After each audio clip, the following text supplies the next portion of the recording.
Alright, welcome. This is Nick Marine presenting Let's Learn Japanese, course series for the self-study of Japanese from basics and beginnings up to intermediate and hopefully advanced. This is, as normal, it's a Let's Read, so up above is going to be playing a video or audio. Off the side is the text that I'll be reading while the audio plays. If I see something I don't know, I pause the audio, look it up in a pop-up dictionary. About as simple as it goes. This is not a translation. This is reading for enjoyment and also a little for immersion as well. So that's the idea there, right? You know, because you see a lot of some videos like this, you'll see where they're trying to translate. I don't think that is as productive as, it doesn't feel as productive, I'll put it that way. Now, this is a movie that's coming up, so it's the end of Evangelion. This is meant to replace episodes 25 and 26 of the series. So it was a 26 episode series. I guess near the end they got, the animation budget ran out or was getting really low, so they basically turned the end episodes into clip episodes, which is not a good way of ending a series. So this movie is meant to be like what the ending should have been like. So yeah, it does get metaphysical, but also get in it a lot of violence. There is some sexual scenery, so just be warned. And yeah, so viewer discretion is advised. I don't know if I can mark it. Like I said, these videos are this channel is not aimed for children anyway. I always mark all the videos as it's meant for adults. Doesn't mean adult oriented. It just means that we're not aiming for marketing this toward children. But even though that said, sometimes depending on especially in the future, some of the dramas which I'm planning on doing readings, there could be yeah, some strong material, you know, either thematically or visually. Just so yeah, warning, fair warning given there. I haven't seen this movie, so again, this is fresh. I did read the summaries, so I have on the wiki. So yeah, I have done that. So I'm familiar. So that's how I knew about. Okay, hey, there's going to be some rough stuff coming up ahead. Now, again, there was scenery in the anime that was the broadcast anime, but most of that was like essentially if you did see the breasts, and obviously it was just no features on it, so you just saw the shape, but no areolas or however you pronounce it. Not going to be the case with the cartoon, with the this particular movie, for example. Just, and yeah, the violence is going to be a lot more like, again, when you see stuff being destroyed, you're going to see graphically what it looks like when they're destroyed. With that said, yeah, I'm looking forward to this. This is like weird. Like I said, I've been saying this when this anime started off. It was alright. It just seemed like your generic anime, mech anime. And then again, around about the 16th episode, that's when it started turning around. It's like, okay, cool. They're not playing a game here. They had a purpose, and there is an end in sight. So they were trying to tell a story, not trying to set up some sort of,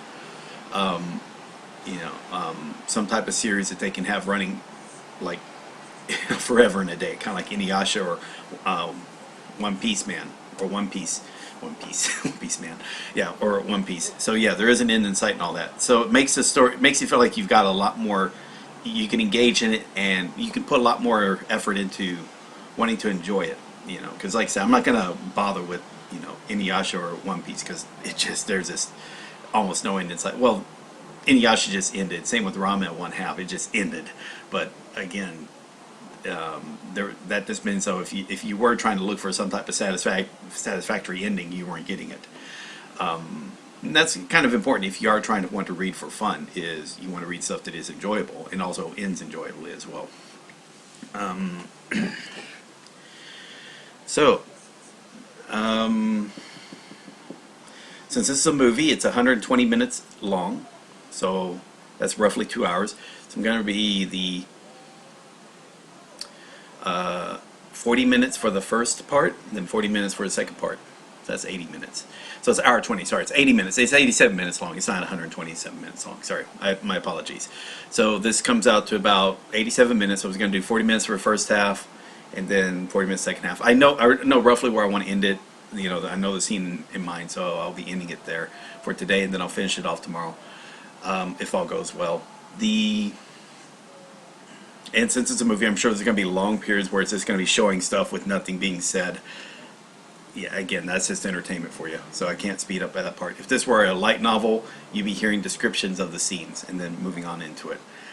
And again, that's not the case here. But again, it's like reading it's like it kind of like the times when you've seen some manga where it's just like page after splash page after splash page because they're trying to wow you with the visuals, and then you know, like maybe 2 or 3 words over all those pages, and then they get into dialogue where all of a sudden now it's all mainly about just talking, kind of like the same scene but just a bunch of dialogue over the same scene, which is fine. That's how manga works that way, anime works that way. It's fine. And yeah, it kind of helps justify if you want to do a let's read. Doing let's reads of anime with the subtitles, perfectly fine and enjoyable, quite enjoyable. If you find anime that you like. Okay. All right. So yeah, I was surprised by this. I wasn't as happy with the ending, like the last third of Death Note. You know, after obviously that one character dies, then it just kind of changes, and it just doesn't feel like as satisfying as if, you know, you had an ending where that the character that where all the characters that you're introduced with, instead of having replaced 2/3 of the way through, were kind of involved with ending everything in a satisfactory way where you can find it believable. That's it.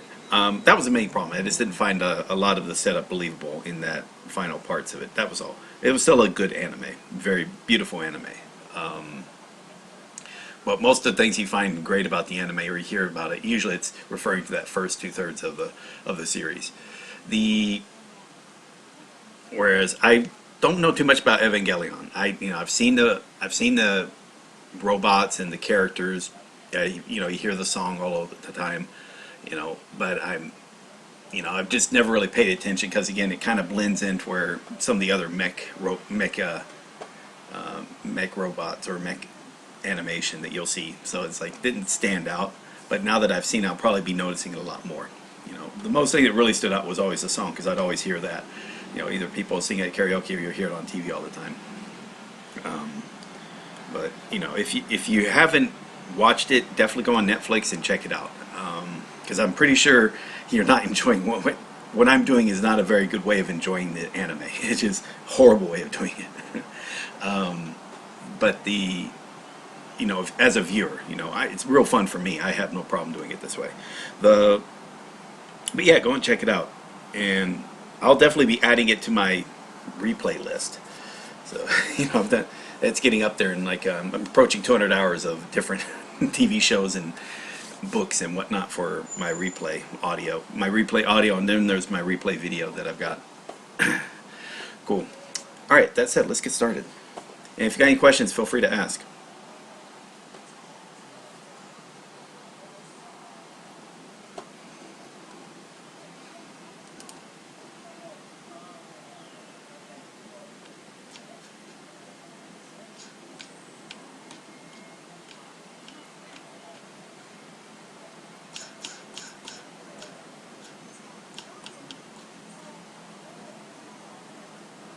Okay, there we go.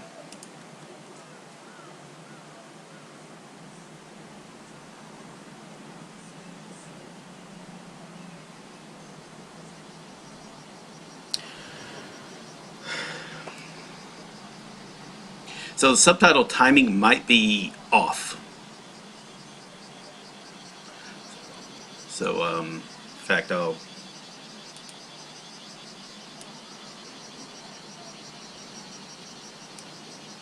just in case. Alright, so it's I guess from when the Evangelion exploded. Was that Rei's? Yeah, Rei's.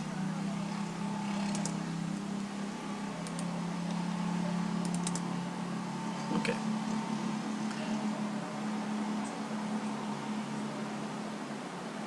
Shisa. Is that Shisa? Heisa. Heisa sarimasu.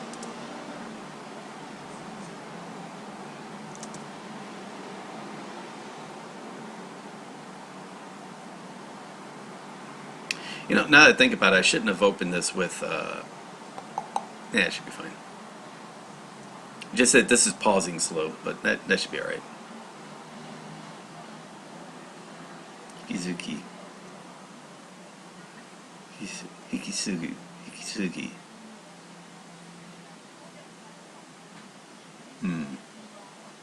Hikisugi sagyo wa.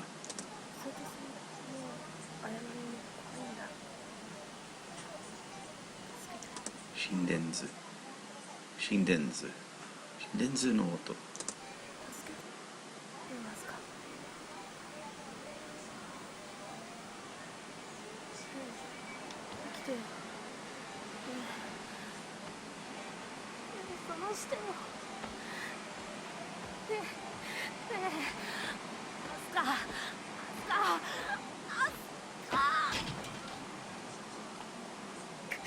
Yeah, if someone's in a coma, don't like try to shake them like that. That's not a good idea. I'm not a medical professional, but I'm pretty sure that's not a good idea.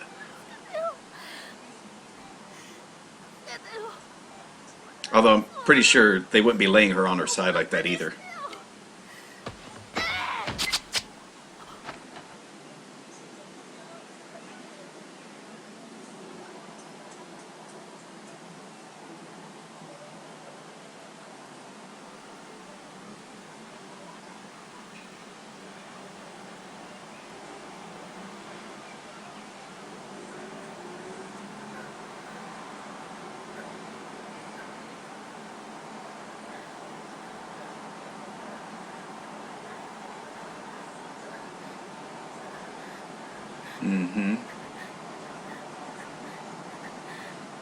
Please tell me he's in the bathroom.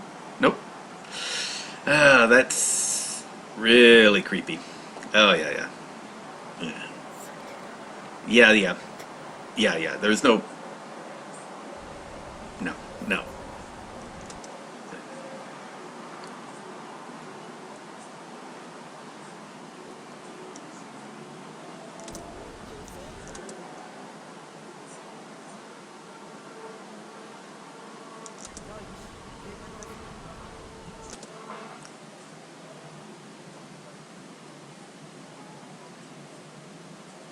You should.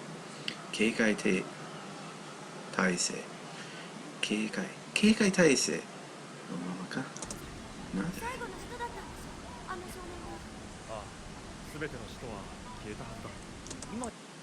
？How do they know that? エヴァはどうなるの？ネルフは組織解体されると思う。組織体。解体。組織解体。俺たちがどうなるのかは見当もつかないな。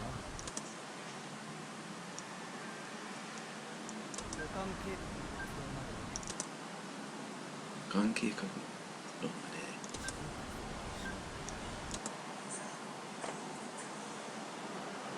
I know that's supposed to be sticky, but 自分たちで persevere. Okay. 自分たちで粘るしかない。Oh, let me turn down the volume of the microphone. Apologies. All right, there we go.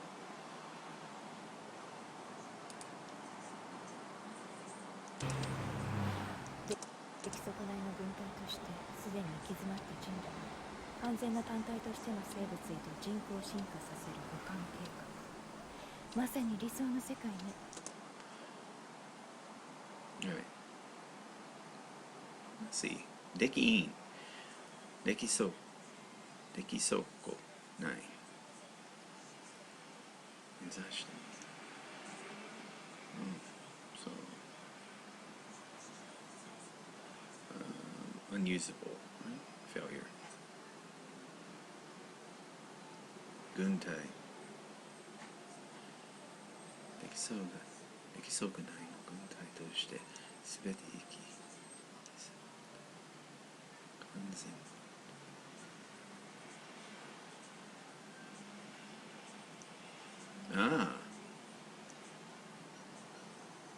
So that means kind of put all of the failures of the humanity into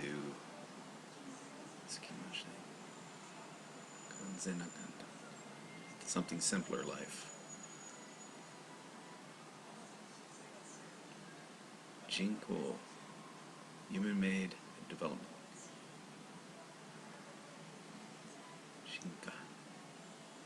人口進化させる。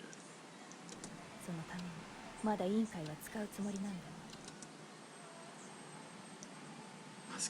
まさに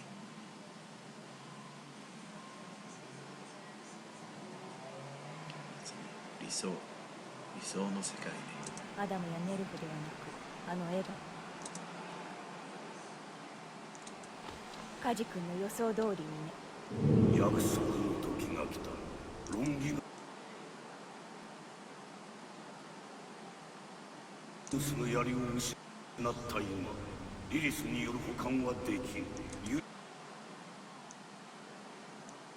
一リリスの分身たるエヴァ初号機による遂行を願う。ゼーレの唯一リリスの分身たるなぜ分身たるリリスの分身たるエヴァ初号機によるシナリオとは違います。人はエヴァを生み出すためにその存在があったのです。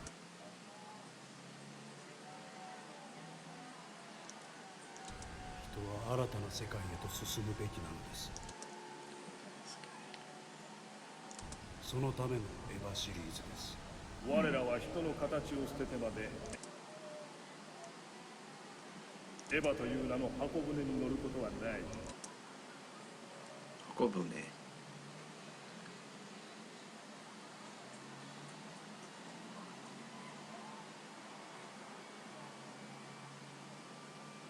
Longboat? Lifeboat? Noah's Ark. Okay. 箱舟。エヴァとねの箱舟に乗ることはない。これは通過儀式が。通過儀式。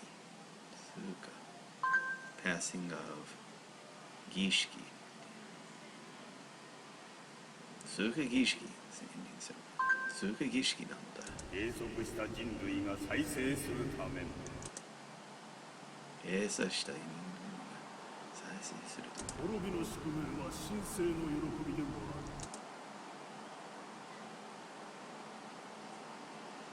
宿命。滅びの宿命は神聖の喜びでもある。神も人も全ての生命が死をもってやがて一つになるために。死は何も生みませんよ。死は君たちに与えよ。死は君たちに与え。I'll give you death. We'll give you death. 生きていこうとするところにその存在がある。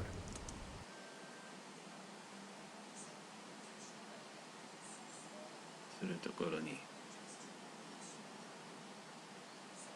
それが自らエヴァに残った彼女の願いだからな。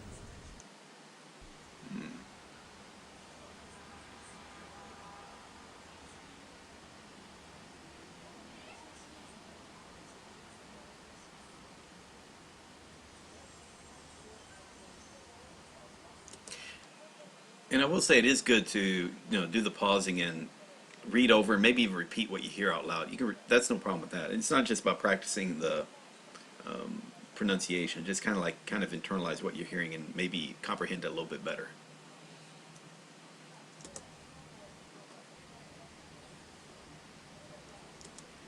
Like right here, 生きていこう。人は生きていこうとするところに。So, same we keep on living. We're at the point where you can simply keep on living. その存在ある。You have to depend on that woman, that girl.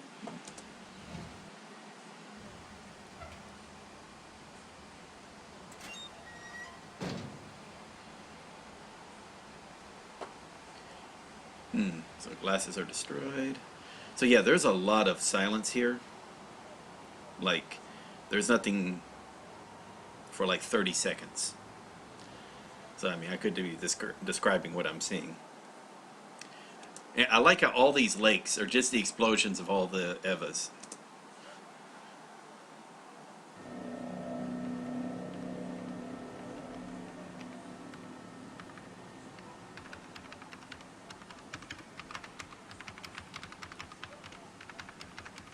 The animation here is a lot better, I'm noticing, than the anime. これがセカンドインパクトの真意だったのね。Sheen. The truth of the matter. シーンだったのね。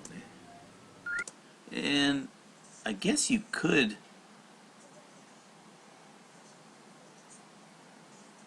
probably read that right there. Live action group would precede Adam. Okay, yeah, I guess if you wanted to, you can read the screen a little bit. 気づかれた。気づかれた。気づかれた。いえ、違うか。始まるわね。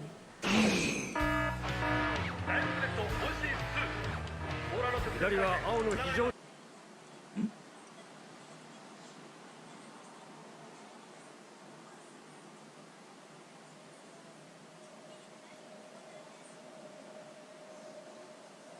通信に切り替えろ。衛星を開いても構わん。そうだ、右の状況は外部とも連絡と情報回線が一方的に遮断されている。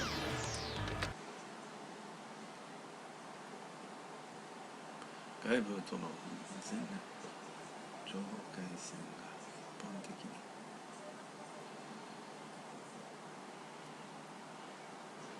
遮断されています。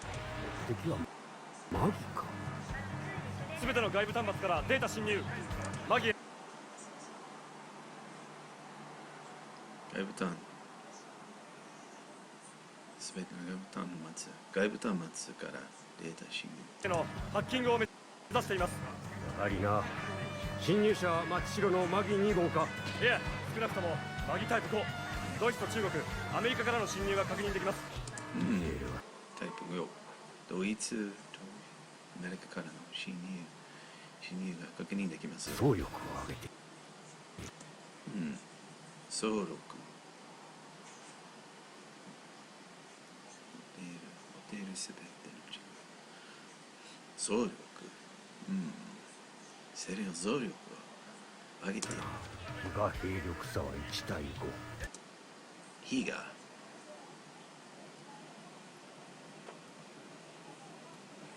他人と自分じゃない。比が兵力差。比が兵力差を。OK、1対5。部が悪いぞ。部が悪いぞ。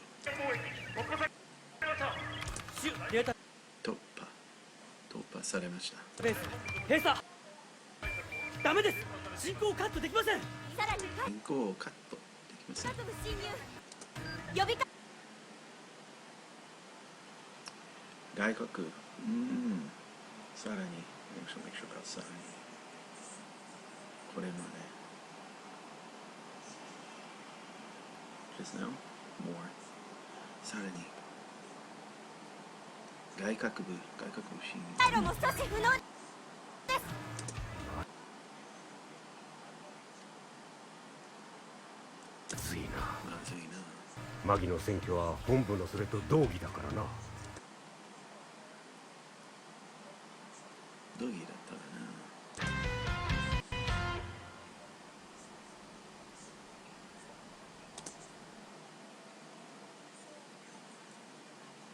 総員第一週 The shoot, right?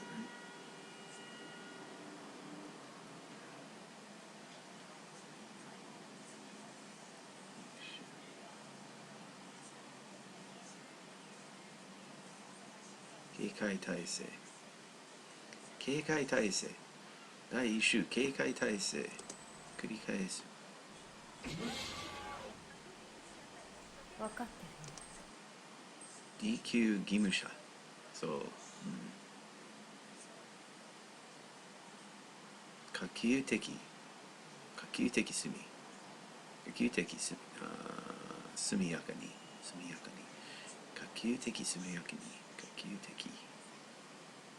Stop that 可及的なるべく可及的速やかに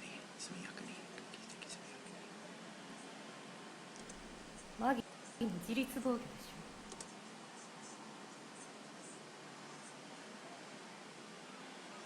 といいの。ついてください。はい、詳しくは第二発令所の伊吹2からどうぞ。自立防御。防御書。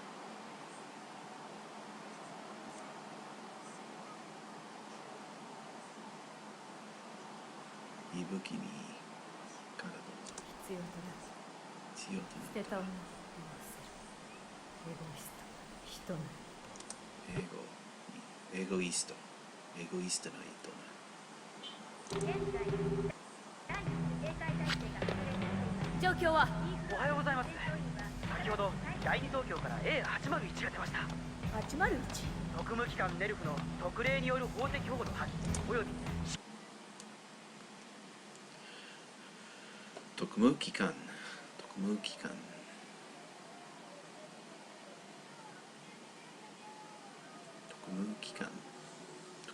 ナルフの特例によるスペシャルケース特務機関ナルフの特例による法的保護の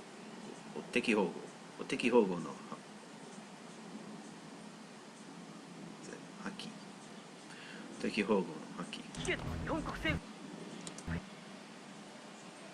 および士軍権指揮権の日本国政府への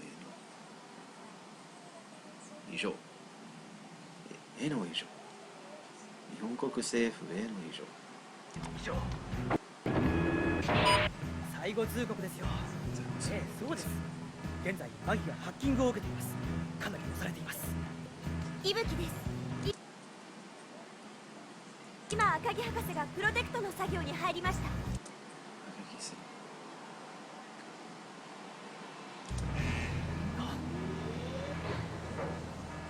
コ。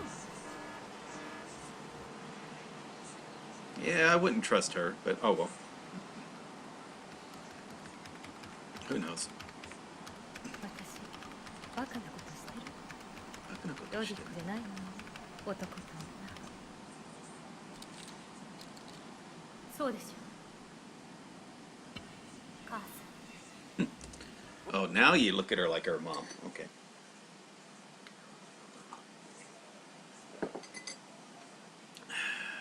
ほら地上開催。ゴーラ事情改善。ゴーラ。復旧率 0.2% に上昇。あとどれくらい？復旧率。Restoration to original. 復旧率に 0.2% に。間に合いそうです。さすが赤木博士。120ページ。マギへの侵入だけ。そんな生優しい連中じゃないわ。そんな生やしい簡単であるたやすい生やしい連中じゃないわ。多分マギが前哨戦に過ぎん。前哨戦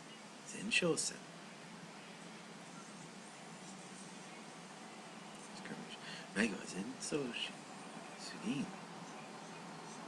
そらの目的は本部施設および残るエヴァ2体の直接占拠だな。リリス、そしてアダムさえ我らにある。老人たちが焦るわけだ。マギへのハッキングが停止しました。ビーダナン型防壁を展開。以後6時。ビーダタン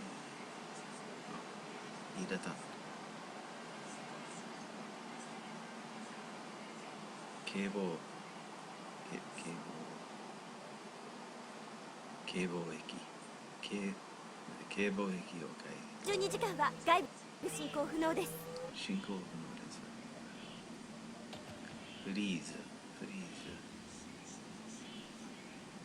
母さん、また後で。怒りはマギに対し第666プロテクトをかけた。怒りはマギに対し第66 666プロテクター。の突破は容易ではない。マギの接触。容易。たやすい。た良いではない。中は中止せざるを得ない。できる。接種。マギの接種。中止せざるを得ない。せざるを得ないな。ルールだけ穏便に進めたかったのだが、致し方あるまい。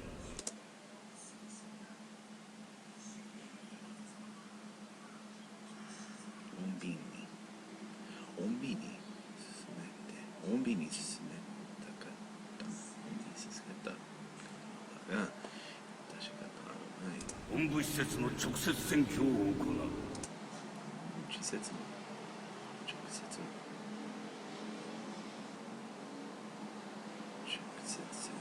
選挙。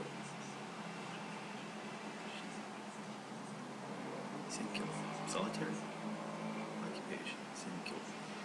Yeah, they've said that before. 直選挙を行う。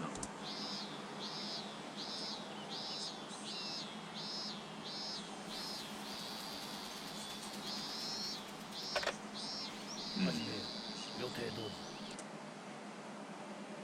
戦闘員。始めよう。予定通りだ。すべての予定通りだ。通りだ。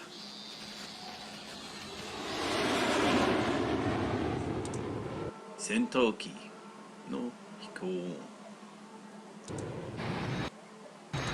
What's that supposed to be? 合石合敵。合敵の。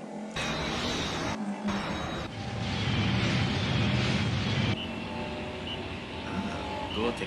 嘘。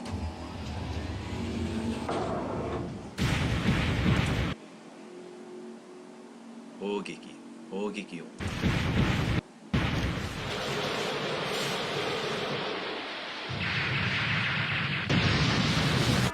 第8から17までのレーダーサイト沈黙。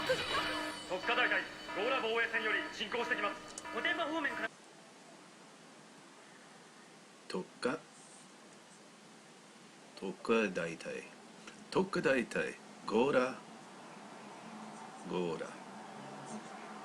Yes, that's the name of it. ゴーラ防衛線。ゴーラ防衛線より進行してきます。ニコ大生が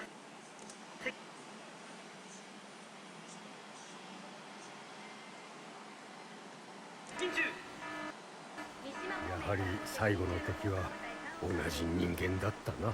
総員第一種戦闘配置。戦闘配置。Battle stations, right? 戦闘配置。相手は使徒じゃない。同じ人間なのに。向こうはそう思っちゃくれないさ。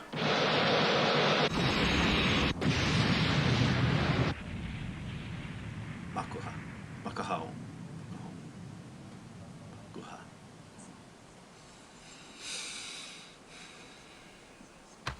忍者。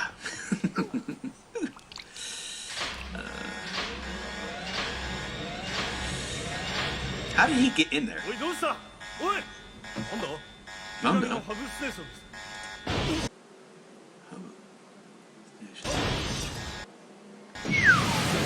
Damn! I like that. 着弾 Impact. 着弾警告。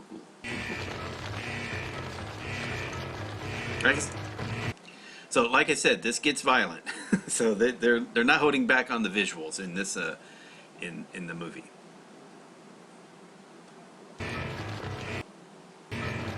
大ヶ岳トンネル使用不能。西5番搬入路にて火災。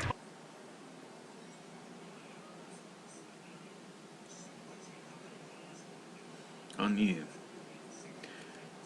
西5番搬入路にて火災発生。侵入部隊は第1棟に突入しました。侵入部隊は突入勢いよく中に入る突入しました。西館の舞台は西館の舞台は陽動。carefully avoid そらすためにわざと faint 要素どうよ。本命がエヴァの選挙なら本命がエヴァの選挙ならパイロットを狙うわ。地球新宿を初号機に待機させて。はい。地球新宿アスカは303号病室です。構わないから2号機に乗せて。しかし未だエヴァとのシンクロは回復していませんが、そこだと確実に消されるわ。確実にそこだと確実に消されるわ。マウにはエヴァの中が消される。最適なのよ。了解。角魔王には角魔王 Harbor Shelter Yeah, let me say that kanji again. 角魔王OK 角魔王にはエヴァの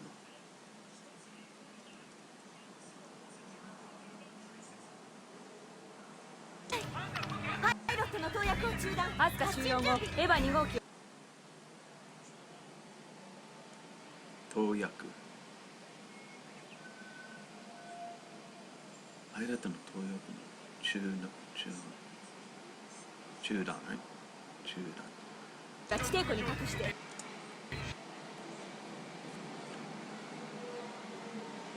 収容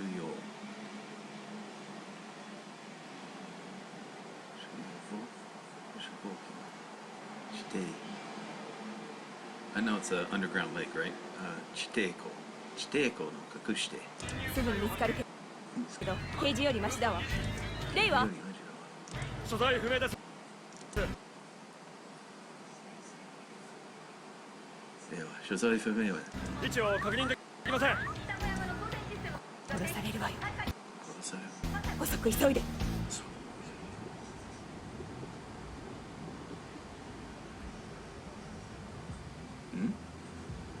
Oh, the cloning chambers.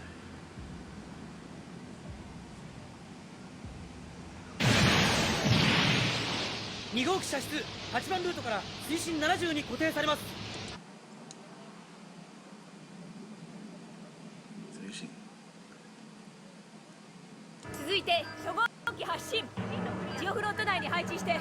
ダメです。パイロットがまだ。なんてこと。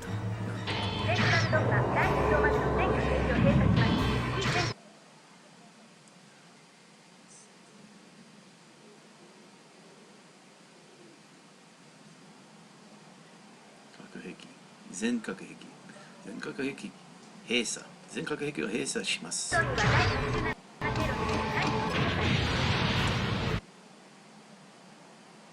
戦闘員non-combatants, right? 戦闘参加しない戦闘 OK 非戦闘員は第8の経路に避難退避してください。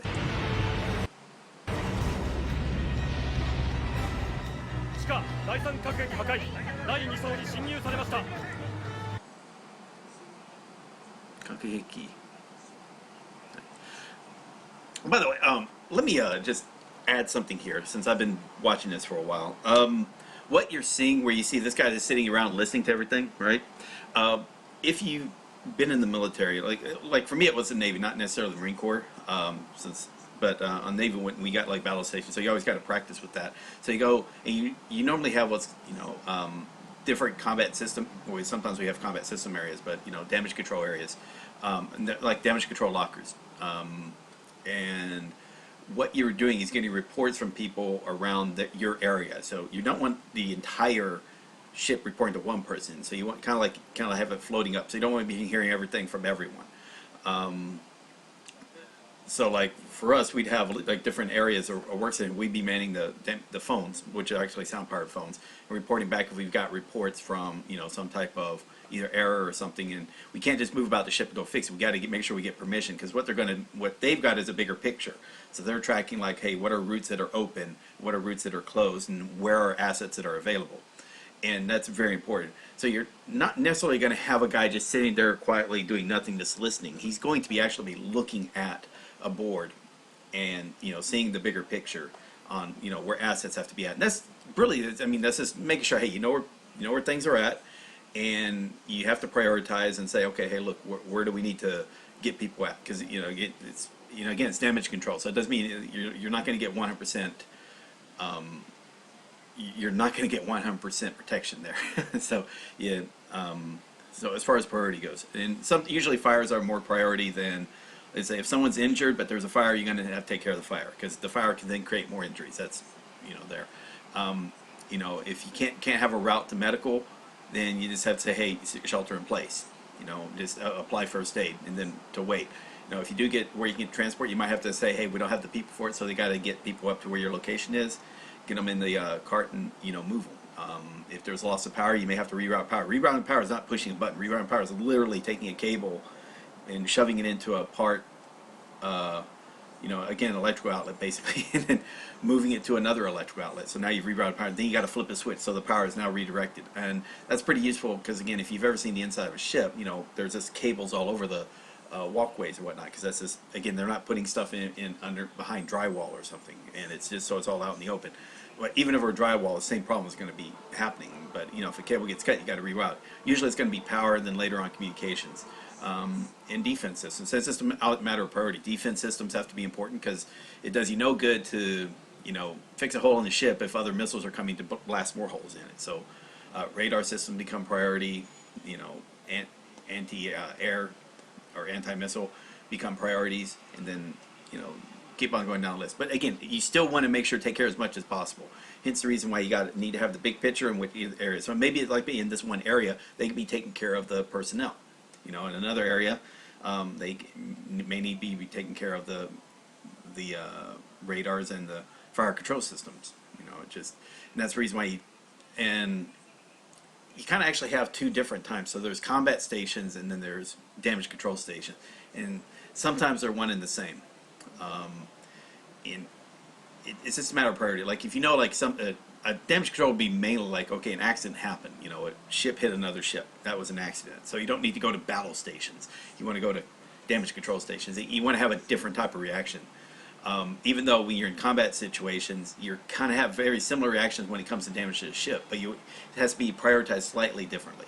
So, because again, like if you're in combat, if you're in battle stations, then you need to make sure people are manning combat areas. Whereas if you're in a damage control station, maybe you don't have to like sweat the fact that your people who are going to be manning weaponry are not all there. They can be help with the fighting the fire or whatever damage happening on the ship. So it's kind of interesting. Anyway, when you're seeing this, it's just like, yeah, this is kind of similar to what you'll experience, but it's probably a lot more controlled. Like, because again, they have to kind of report, and the reason why you're reporting is so it goes out and it's marked on a board. It's not just like this guy's hearing and processing everything, even though he kind of does. But there's a method to the madness. That made no sense, did it?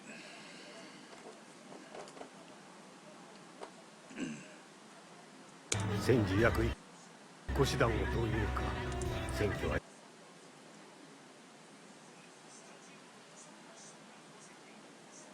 She done. One command should know. Tonyuか。今日は時間の問題だな。時間の問題だな。冬月先生、後を頼みます。分かっている。ゆい君によろしくな。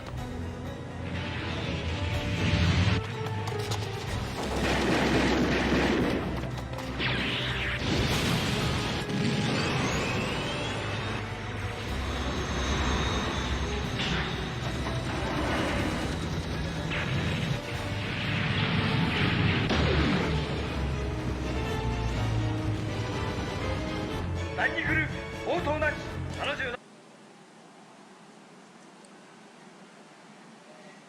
本当なし。なら電車室連絡不能。50電算。電算室。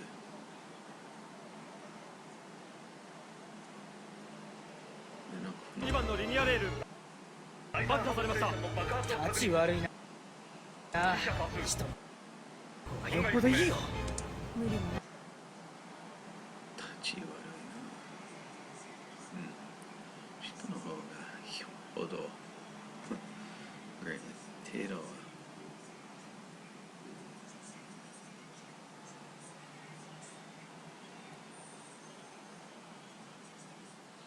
よっぽどいいよ。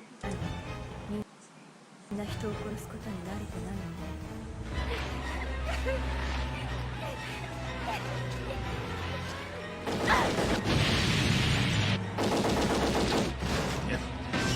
赤のケーブルから優先して手伝って。Yeah, they're killing everybody. 第3層 B ブロックに侵入者。防御できません。F ブロックからもです。メインバイパスを攻撃されました。第3層まで破棄します。戦闘員は下がって803区間までの全通路のパイプにベイクライトを注入。はい。第703段ベイクライト注入開始。完了まであと3マル。第737段ベイクライト注入開始。これで少しはもういつでしょう。桂木さん、ルート47に寸断されグループさんが足止めを食っています。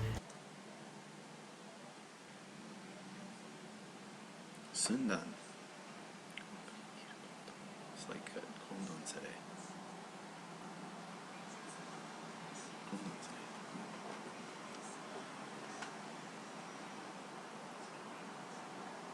れ。このままではシンジ君が。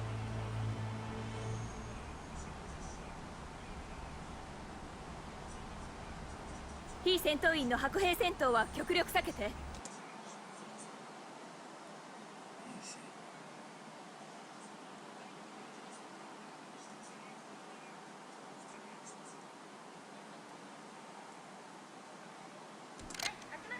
向こうはプロよ。ドグマまで交代不可能なら投降した方がいいわ。交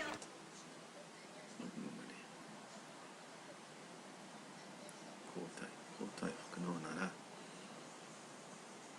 投降した方がいい。I don't think he can surrender though. あとよろしく。はい。意外と手間取る。双子山長尾峠の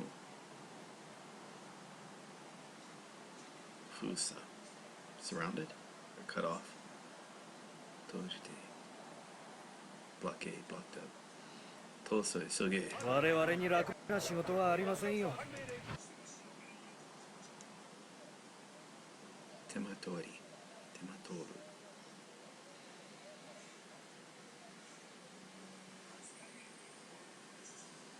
Take time 手間取るか。意外と手間取るか。分が悪いよ。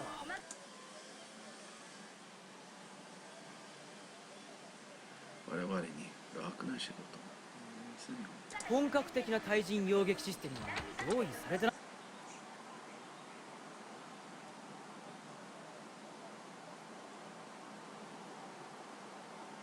本格的な対人攻撃擁撃。対人擁撃システムは用意されてないからな。ま、せいぜいテロ止まりだ。せいぜいテロともりだ。新次が本気を出したらこの施設なんてひとたまりもないさ。今考えれば侵入者擁撃の予算縮小ってこれを見越し。侵入者擁撃。侵入者擁撃の予算。縮小、reduction 予算縮小、予算縮小してのことだったのかな。あり得る話だ。あり得る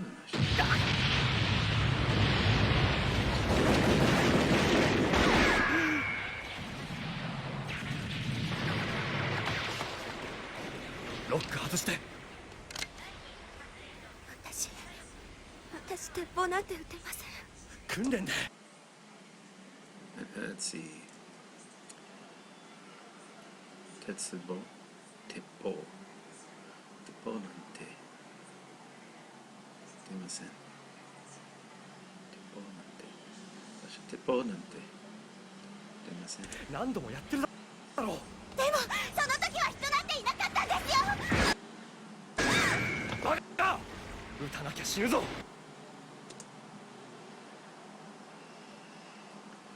25 prime. Love is destructive. Okay. Woo.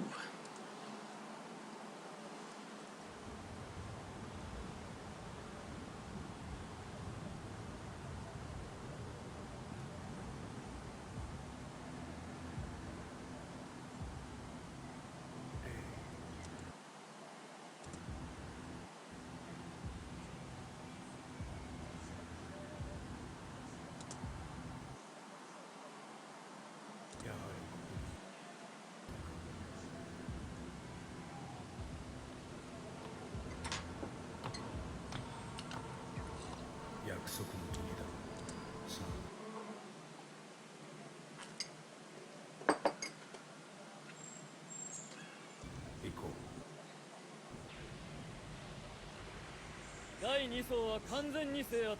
送る。ドグマ第一層完全制圧。第一制圧くれ。第2発列所マギオリジナルは未だ確保できず、早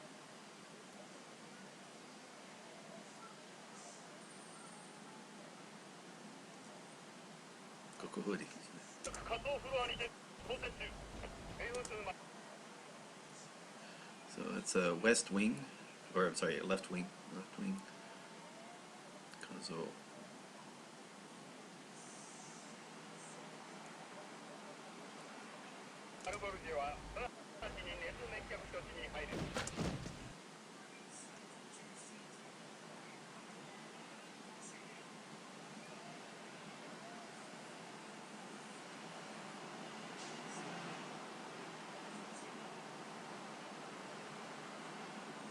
All two.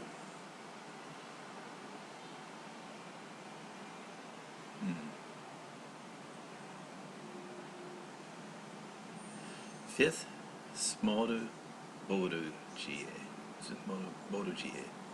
Border GA. のうちに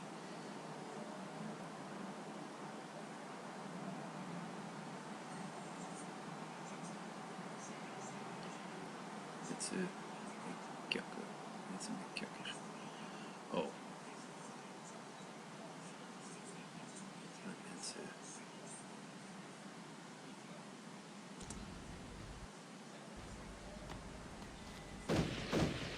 エヴァパイロットは発見次第射殺。非戦闘員への無条件発砲も許可する。パイロット発見した。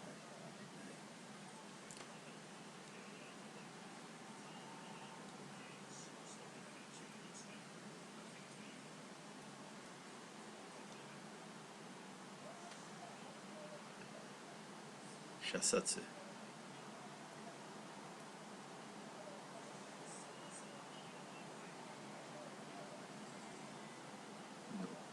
無条件発砲。無条件発砲する。無条件発砲。柳原。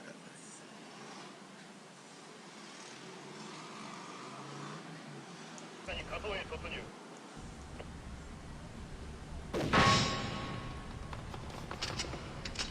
サード発見。これより排除する。悪く思う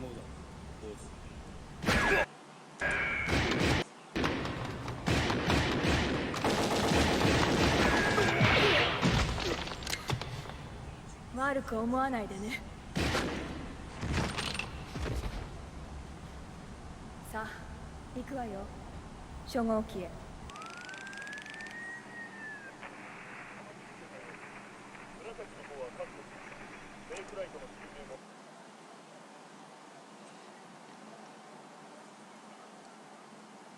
今差しどうか紫方はどうしました。バックライトまずいわね、奴ら初号。開発はすでに手術された模擬模様。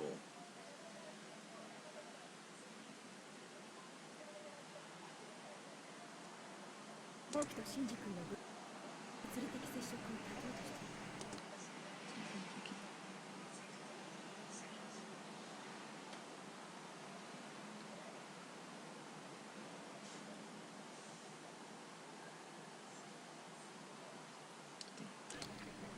なんかできないもんね。急ぐわよ、シンジ君。ここから逃げるのかエヴァーのところに行くのか、どっちかにしなさい。このままだと何もせずただ死ぬだけよ。こ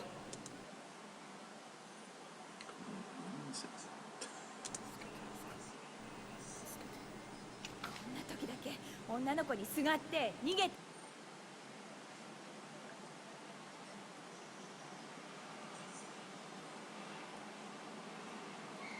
使ってごまかして中途半端が一番悪いわよ。一番悪いわよ。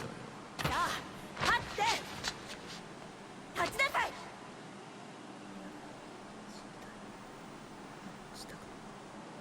何甘ったれたこと言ってんのよ。甘たれること何甘たれたこと。あんたまだ生きてるんでしょ。だったらしっかり生きてそれから死になさい。構わん。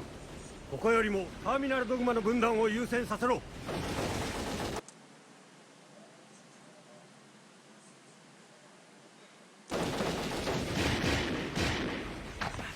あちこち爆破されているのにやっぱりここには手を出さないか。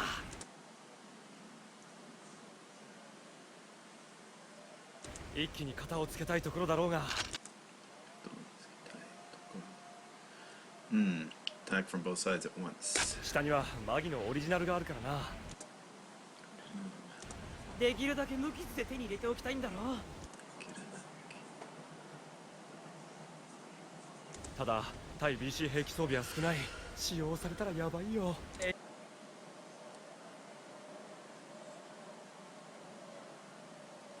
そう。ただ BC 兵器装備は少ない。N2 兵器もな。So basically non-nuclear, nuclear.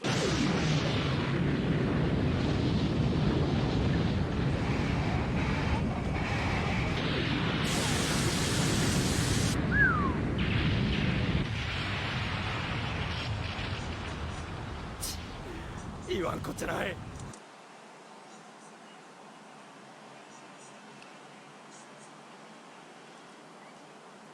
wonder if that's a phrase.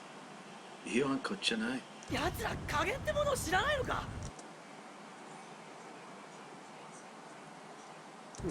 無茶をしよる。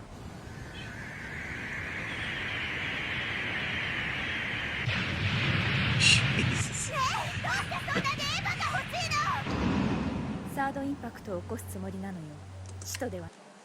The thing is, by them doing that meant they didn't care about the soldiers that they had sent in, because, you know, I didn't see that they got recalled. That's kind of shitty.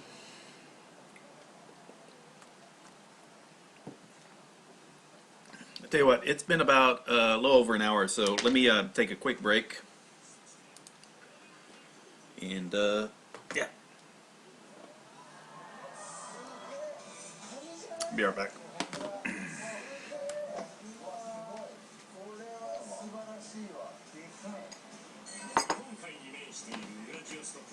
タラバガニがバンバン取れちゃうカニの宝庫。しかも日本では1杯2万円はするタラバガニがなんと3900円。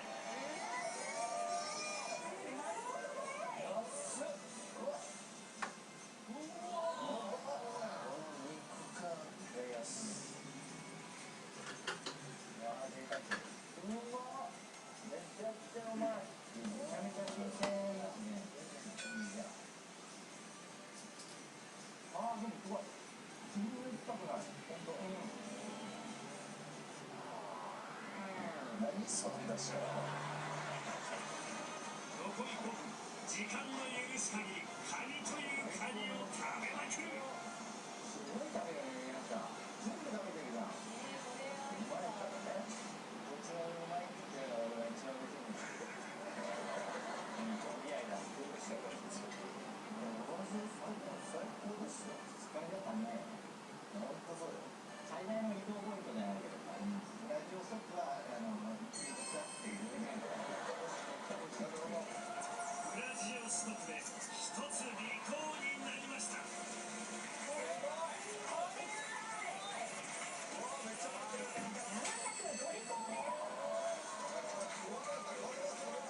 週末休みで行けちゃうってことだよね。いや、あれは行きたいですね。シーフードも好きだし、インスタ映えスポットもいいですし、女子旅に行くのすごい楽しそうですね。効率化できたっていうのもいいですね。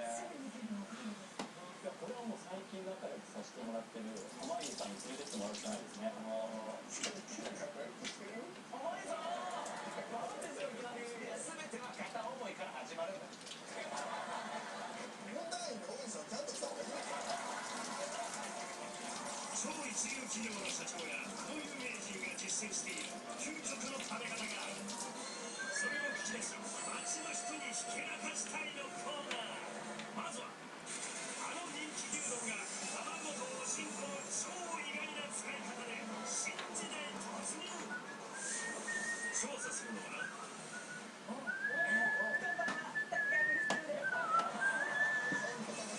滝川クリステルのモノマネでブレイク中、吉本新喜劇金原早苗。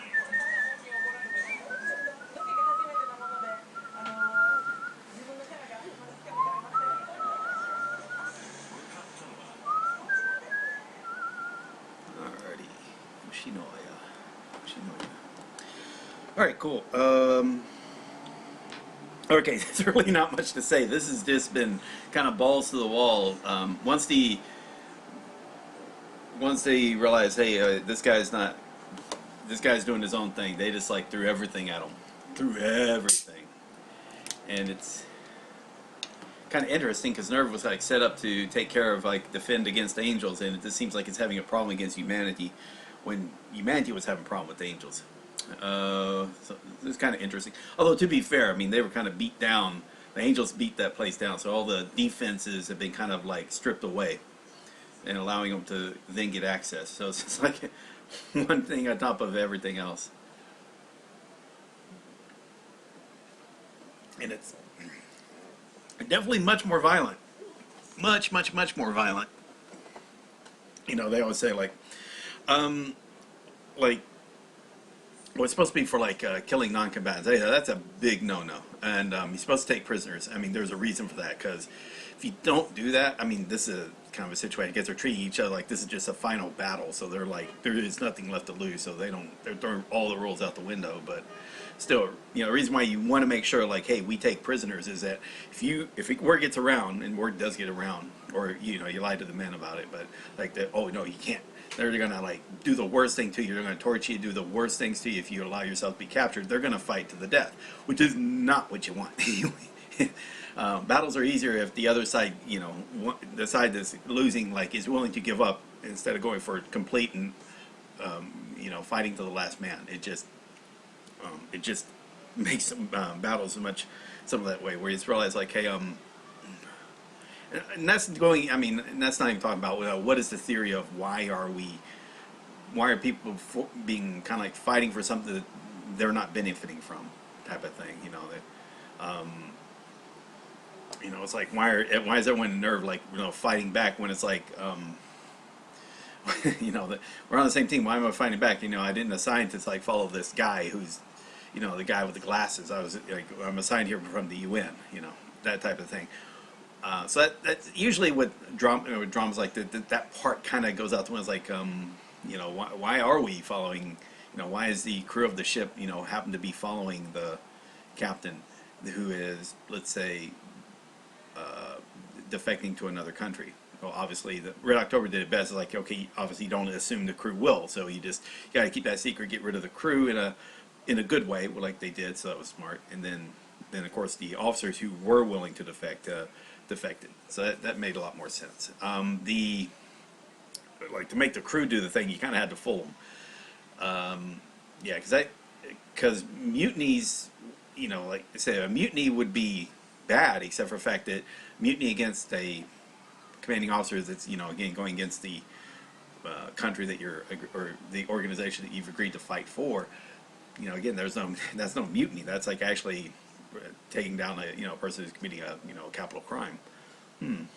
It's just a really hard thing to do, because to pull that off, you have to make sure. And this is the scariest thing. Like, you got to make sure you got to have because just because the law's on your side doesn't mean like, okay, that doesn't help you at the moment when someone's got a gun to your head, or you were like, if you try to enforce something that you believe, it gets you thrown in jail or killed. It's hard to then kind of like back your convictions up. It's easy to like removed from the situation to say what you do. When you're in the situation, it's a different other thing. Plus, like I said, when it says to follow orders, like you've heard me complain about like Shinji, like just like or Asuka just disobeying orders all the time. It was, you just don't do that. You have to follow the commands immediately. So in this case, most people who are being involved, they don't realize like, okay, they're fighting their own people. As far as they know, it could just be, hey, this is just a group of people taken over by the angels that are attacking Nerv headquarters. That could make sense.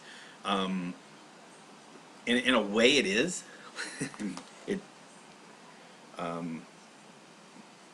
In a way, I guess, when the storyline ends.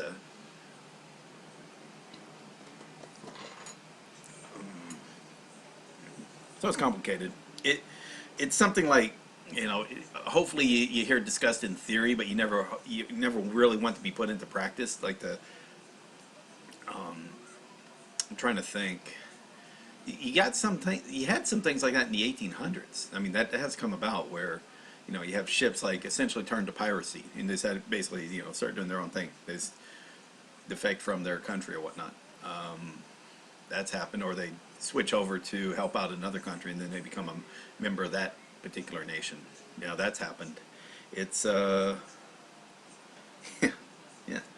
it's interesting. I'm not historical. I don't have the historical knowledge at that point, so I mean, I couldn't really help out. I can maybe if I sit down and think about it, it's just like, yeah, okay, here's some situations that I recall. But yeah, this is definitely civil. This is very, like, civil wars are actually the worst, because usually you want to repel an invasion, so that means that the enemy doesn't have a foothold in the country. In the Civil War, again, you both have footholds, because again, they're both established in there. It's just now they're fighting each other. That makes it so much nastier, and because they both think they're fighting for the same place. They're not fighting to take over anything. They're fighting to defend something they have, in a way, and that makes it where it can be even nastier.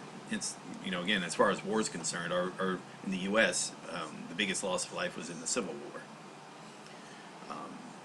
Compared even to World War II, which is also had a large number of lives lost. Cool. Anyway, let's go on. Sorry.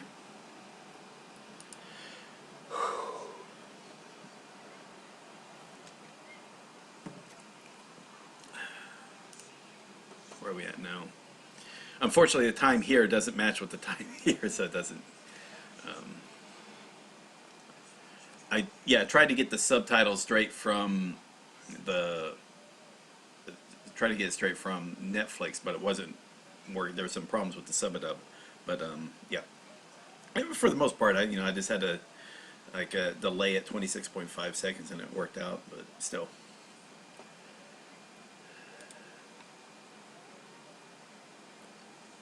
Right, where are we at? Where are we at?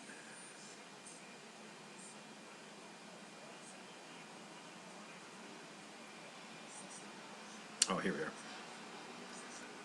なくエヴァシリーズを使ってね。15年前のセカンドインパクトは人間に仕組まれたものだったわ。けどそれは他の使徒が覚醒する前にアダムを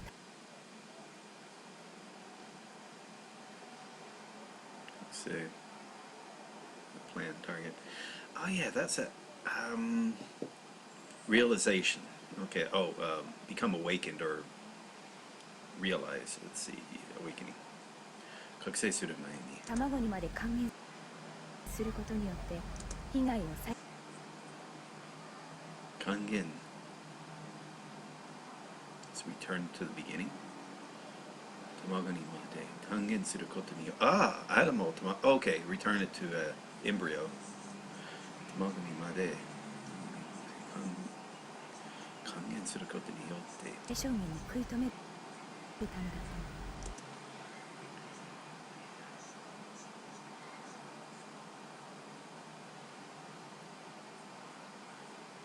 被害は最初で食い止めると。シンジ君、私たち人間もね、アダムと同じリリスと呼ばれる生命体の源から生まれた。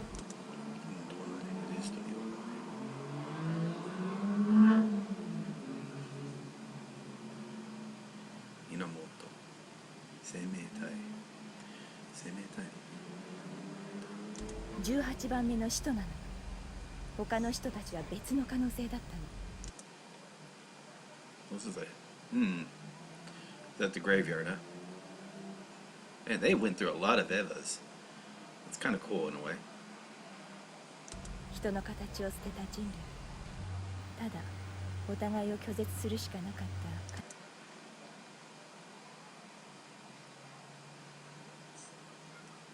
悲しい存在だったけどね。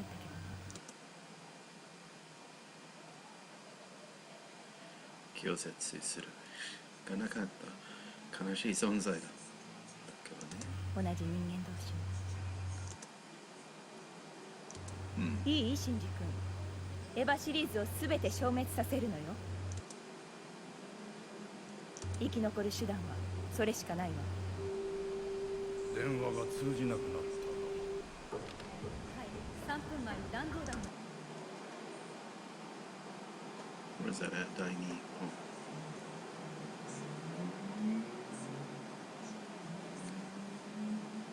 爆発を確認しております。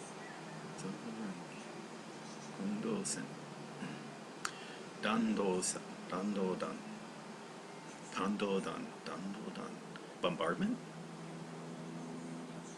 Oh, ballistic missile.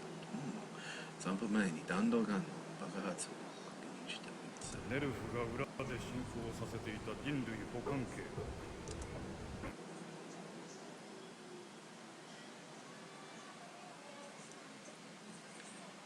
人間全てを消し去るサードインパクトの誘発が目的だった。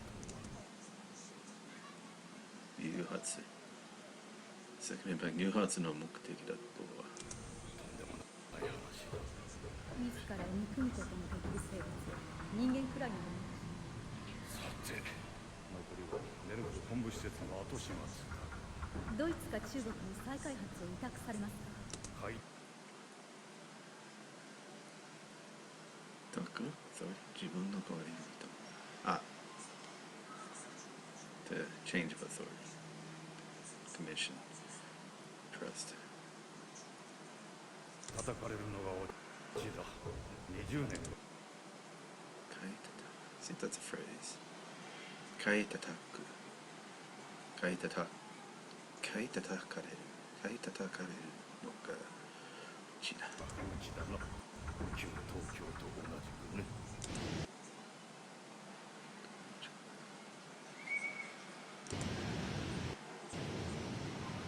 上層部の熱は引きました。高圧蒸気も問題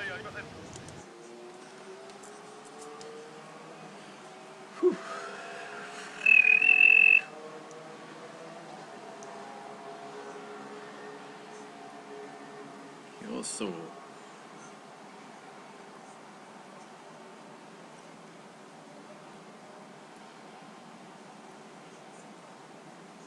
High pressure steam, right? Yeah. 高圧蒸気、高圧蒸気、高圧蒸気、高圧蒸気も問題ありません。現在ドグマ第3層と紫のやつは制圧下にあります。赤いやつだ。指定庫水深702で発見。専属パイロットの生死は不明です。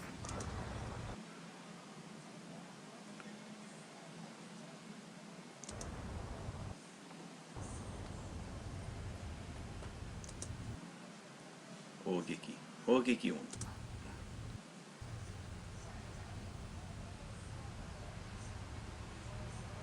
Like the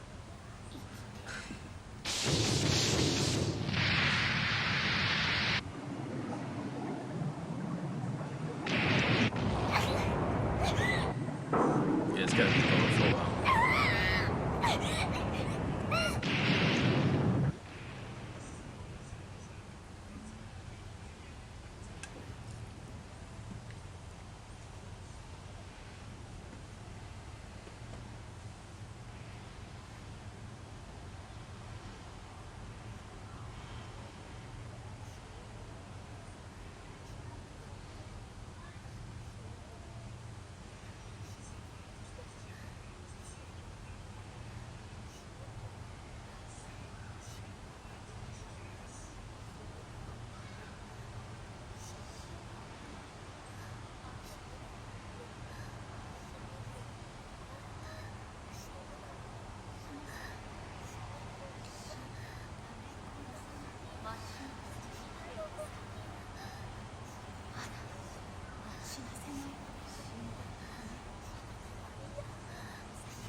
Jeez.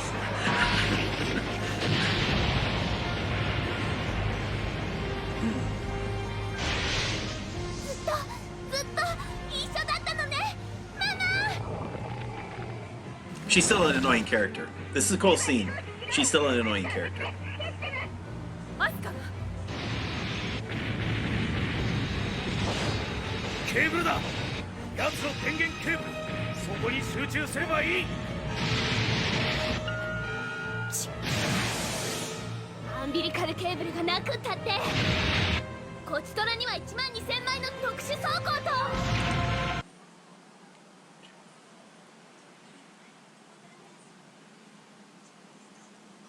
特殊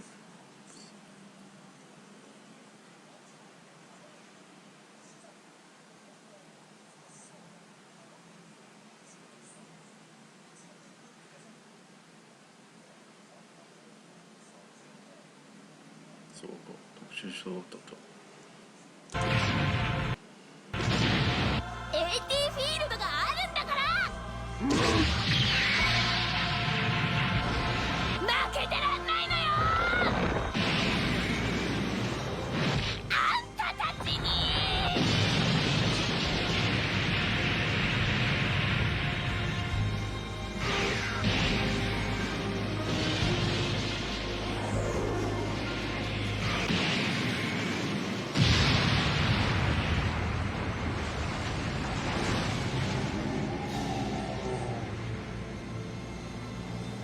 忌むべき存在のエヴァ、また忌むべき存在のエヴァ。我らの妨げとなるか。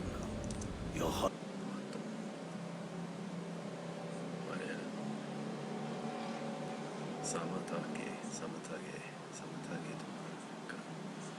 妨げとなるか。毒は同じ毒をも。やはり。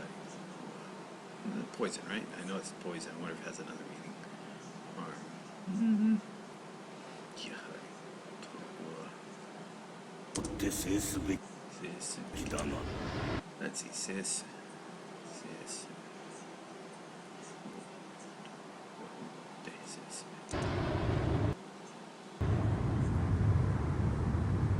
1, 2, 3, 4, 5, 6, 7, 8, 9, 10, 11, 12.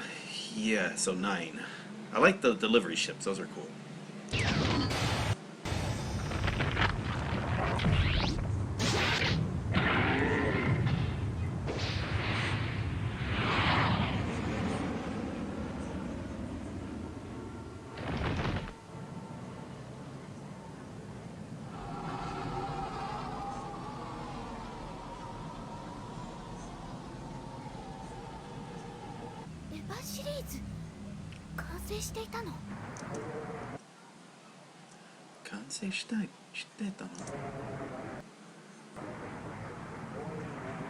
These are like really nice visuals when you think. I mean, that right there is a cool 空気 visual. 管搭載型を9体全機投入とは。 S2 機関搭載型。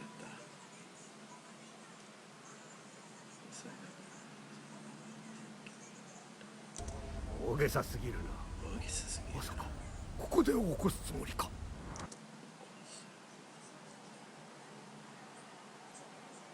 で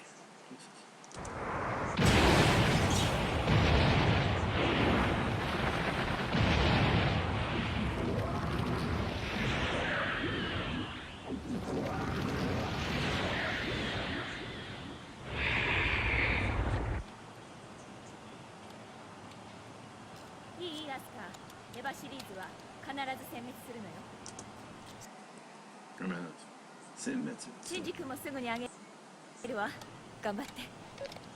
で、初号機へは非常用のルート20で行けるのね。はい、電源は3重に確保してあります。3分以内に乗り込めば第7ケージへ直行できます。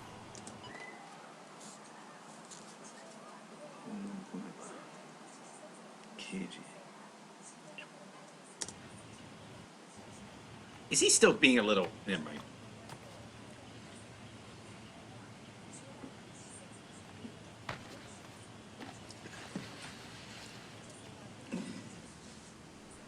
必ず殲滅ね。ミサトも病み上がりに軽く言ってくれちゃって。病み上がり。病み上がり。病気が治ったばっかりで。病み上がり。completely recovered. Convalescing. さとも病み上がりに。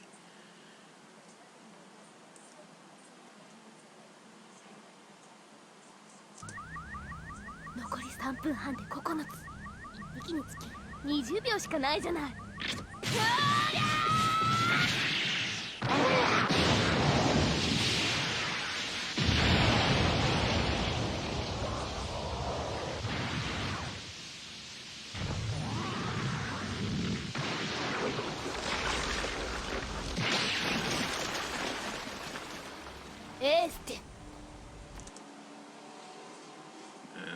I assume that means good. Erste? I don't speak German, so.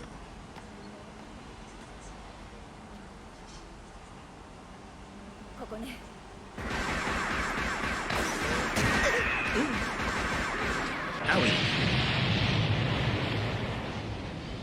逃がしたか。目標は射殺できず追跡の是非を問う。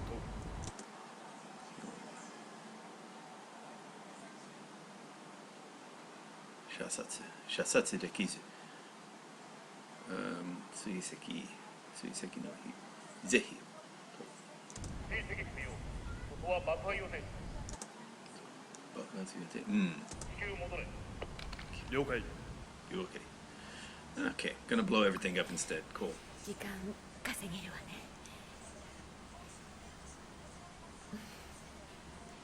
大丈夫。大したことないわ。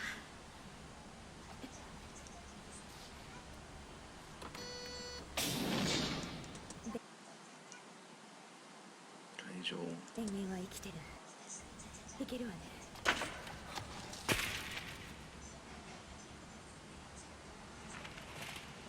いい？シンジ君。ここから先はもうあなた一人よ。全て一人で決めなさい。誰の助けもなく。僕はダメだ。ダメなんですよ。人を傷つけてまで殺してまでエヴァを乗るなんて。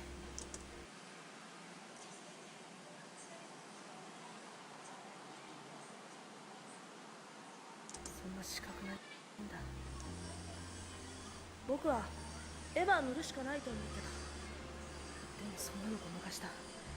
何も分かってない僕にはエヴァ乗る価値もない。僕には人のためにできることなんて何にもないんだ。ア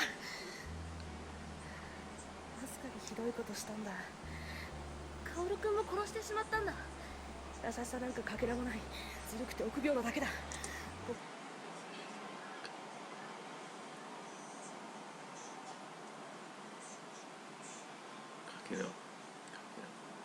優しさなんかかけらもない。する。臆病。臆病、that's a... No, it's cowardice. 臆病なら、臆病なだけだ。人を傷つけることしかできないんだ。だったら何もしない方がいい。同情なんかしないわよ。自分が傷つくのが嫌だったら何もせずに死になさい。今泣いたってどうにもならないわ。自分が嫌いなのね。だから人を傷つける。自分が傷つくより人を傷つけた方が心が痛いことを知っているから。でもどんな思いが待っていてもそれはあなたが自分一人で決めたことだわ。価値のあることなのよ、シンジ君。あなた自身のことなのよ。自分にできることを考え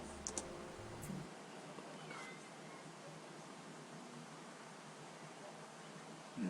Don't fool yourself. ごまかさずに自分でできることを考える。自分でやりな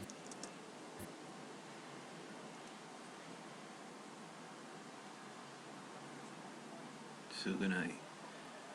少ないよ自分でやりなさい。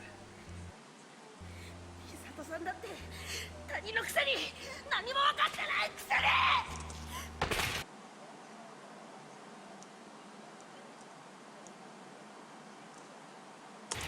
他人だからどうだってんのよ。あんたこのままやめるつもり？今ここで何もしなかったら私許さないからね。一生あんたを許さないからね。今の自分が絶対じゃないわ。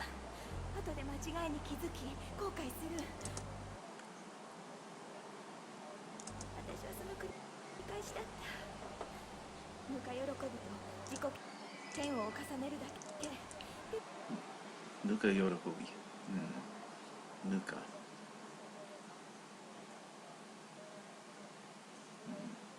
ぬか喜びと自己嫌悪、self-hatred。せや。ぬか喜びと自己嫌悪尋ねるだけ。でもその旅に前に進めた気がする。いい？シンジ君、もう一度エヴァに乗ってケリをつけなさい。エヴァに乗っていた自分に何のためにここに来たのか、何のためにここにいるのか、今の自分何のためにここに来たのか、何のためにここにいるのかの答えを見つけなさい。つけなさい。そしてケリをつけたら自分の答えを見つけなさい。そしてケリをつけたり、ケリを Now that's a different kanji. Let's see. Let's look at that real quick. So it's bird and wind. Okay, wild duck. The end of something. End of something. Alright, it's a simple kanji. But, Kerio tsukitare. Kerio tsukitare. Kerio tsukitare.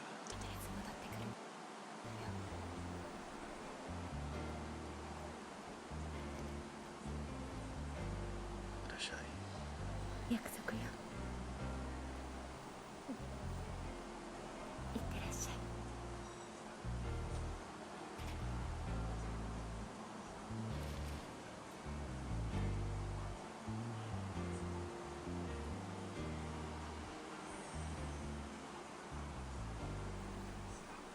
大人のキスよ。帰ってきたら続きをしましょう。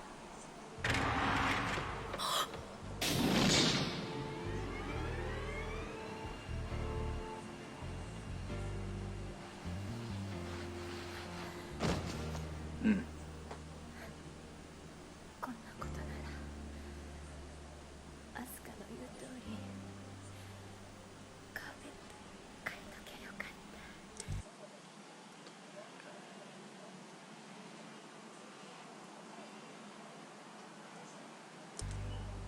ねえペッペ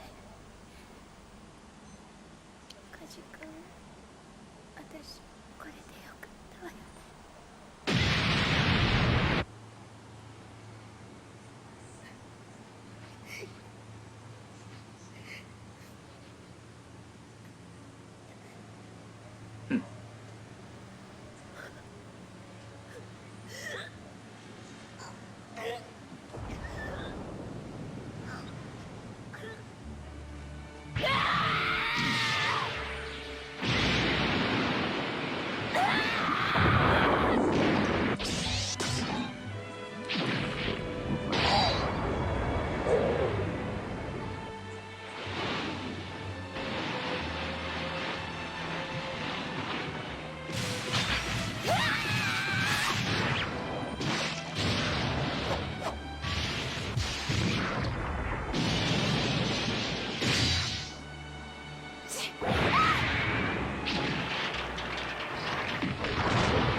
Backlight.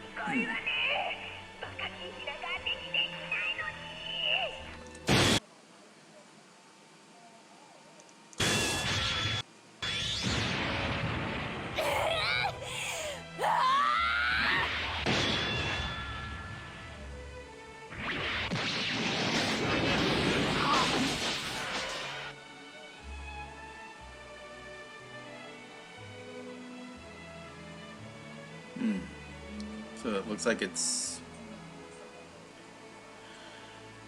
grown back out, huh? The legs and whatnot.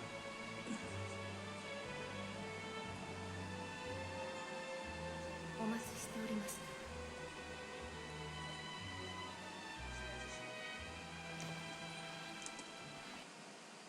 お待ちして。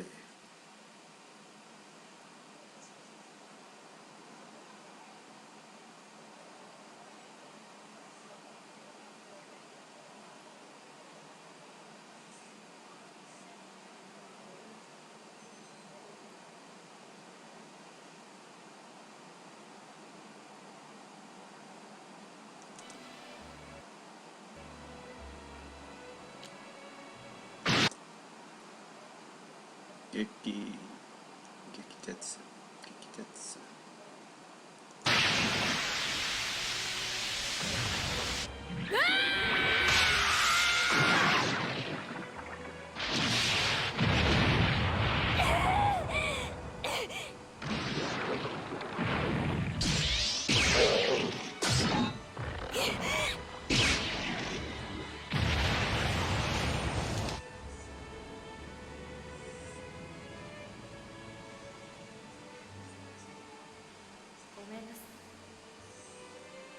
あなたに代わって先ほど和議のプログラムを変えさせてもらいました。娘から最後のために母さん一緒に死んでちょうだ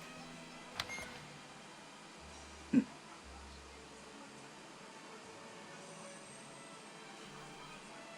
作動しない。なぜカスパーが裏切った。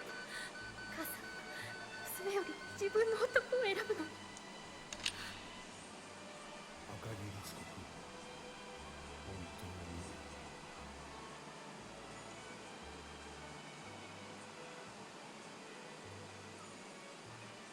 嘘つき。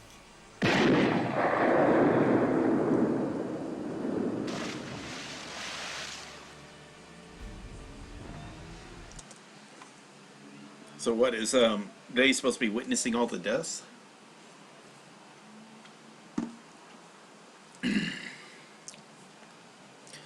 Getting near the end of this.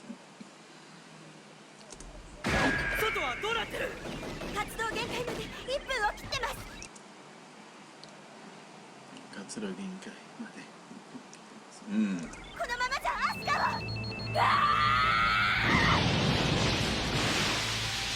負けてらんないのよ。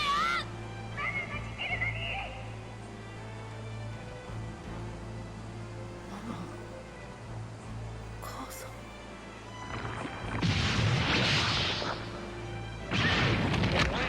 これでラスト。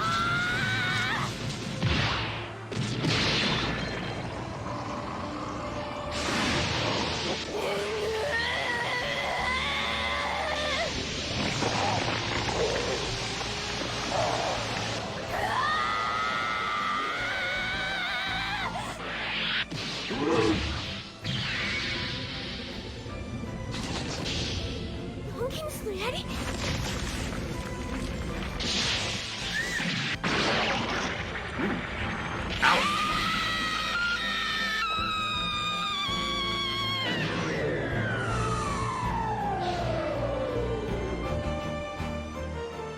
Good visual. 内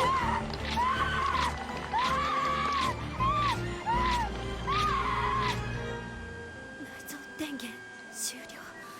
活動限界です。エヴァ2号機沈黙。何これ。倒したはずのエヴァシリーズが。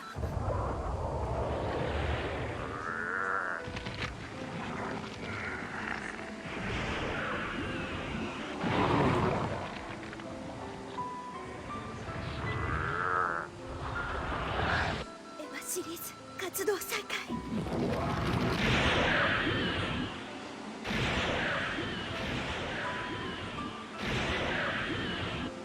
とどめを刺すつもりか。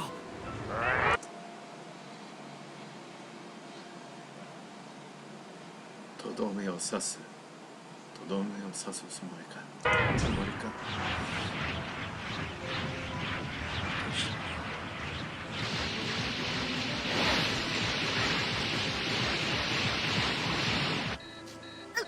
どうした？もう見れません。見たくありません。これが2号機。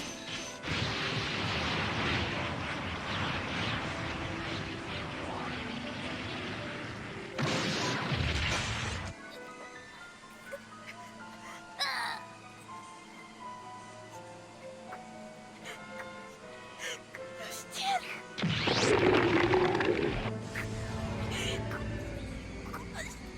殺してや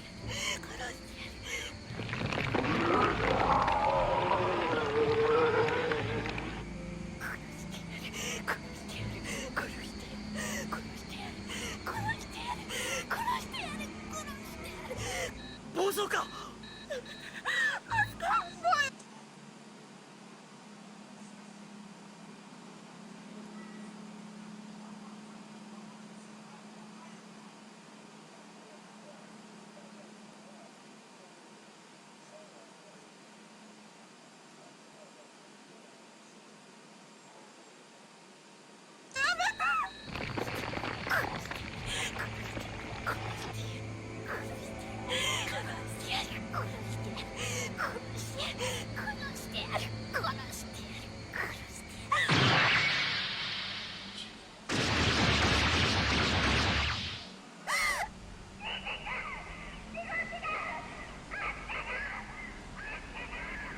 エヴァに乗れないんだ。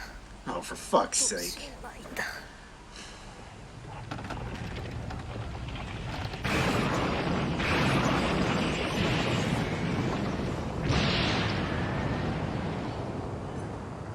母さん。初号機が動き出したか。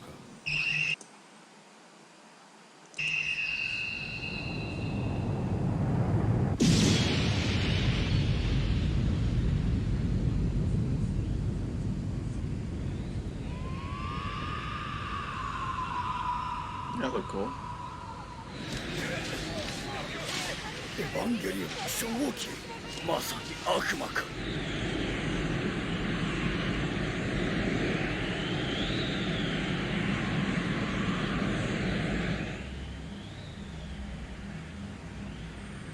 アスカ。 Damn. That's pretty vicious. That's I'm impressed.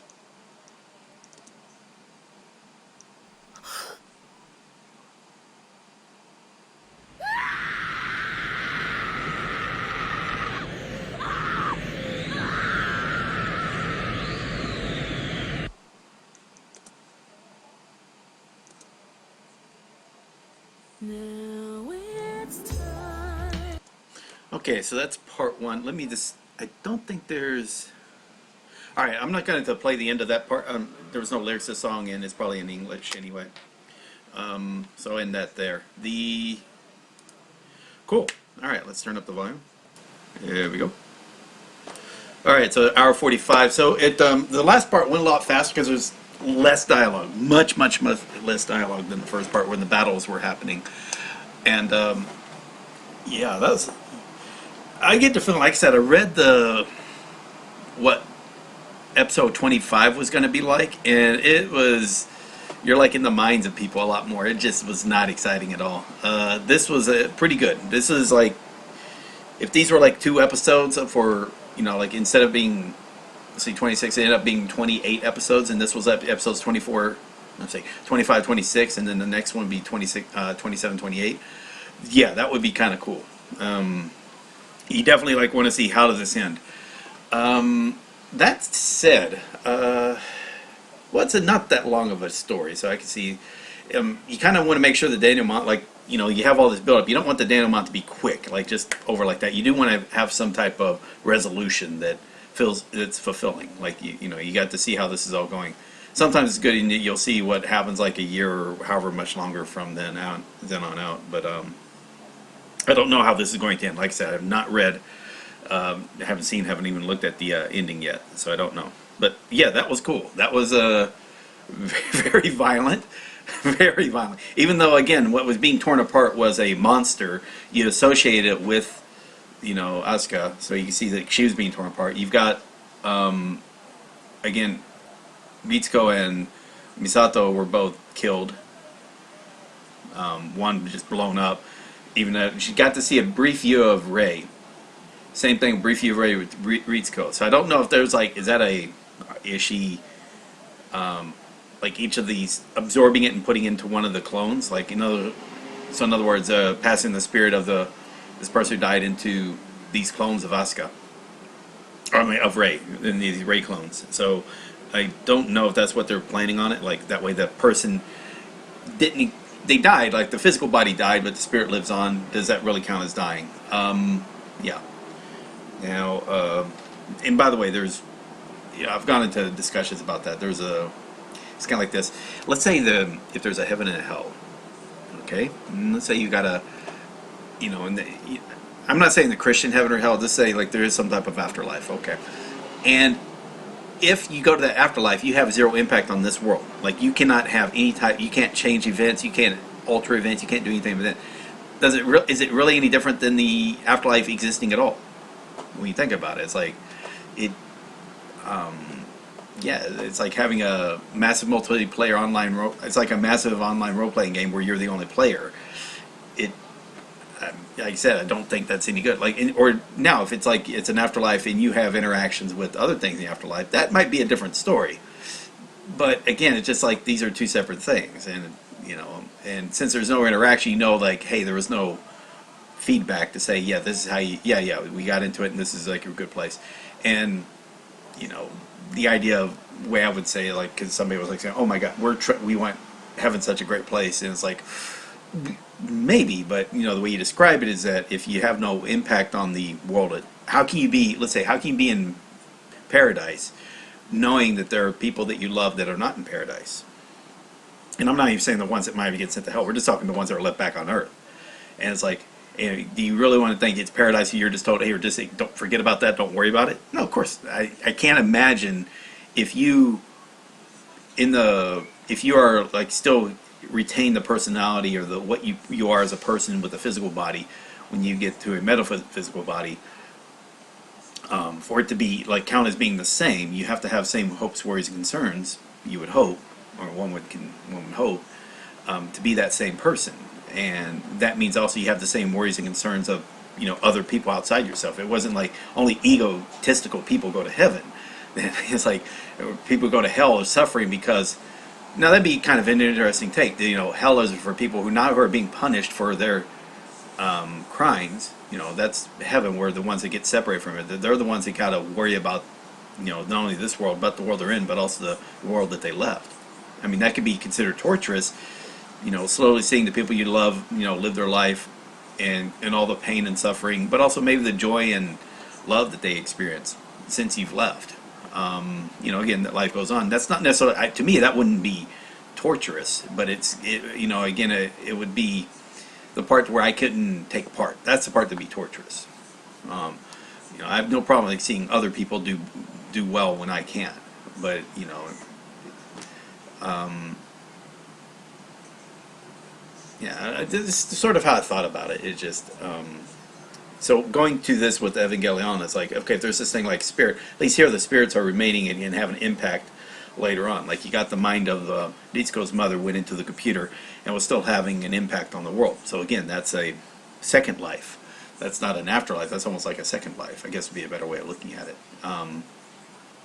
Which is kind of what we're seeing. You know, you might see the ghosts of Harry Potter again. They're having a second life, not necessarily an afterlife, where they're having an impact as ghosts on life that continues on. So like they themselves are alive in a way, just without a physical body.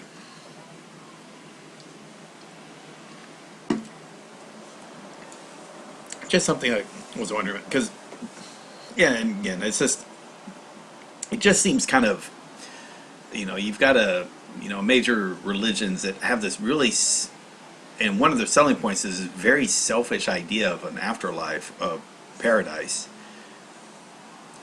that if you stop and think about it, like I could say this, you know, if I say, hey, here's this pill, and I've heard this from another person, so it's something.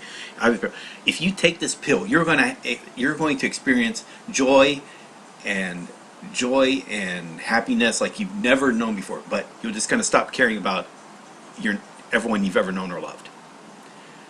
No, you would not take that pill. You know, when you think about that's what they're offering with heaven is this pill. You know, you got to die to get it, and you're going to experience pure joy and happiness for eternity. But apparently, you have to then not even care about anyone who's left behind, which sounds insane.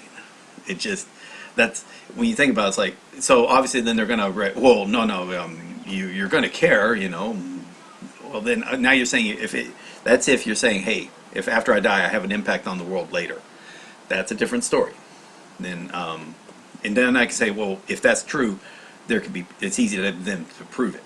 Because again, since they have an impact, and obviously they can, because that's just the way it is. Jai Pijing, hope you're staying safe, Nuke, amidst the pandemic and starting the vocabulary part of the lesson, but having a hard time since there are words I don't know mixed in with vocab sentences I'm learning. Anyway, I assume you're talking about the Tango books.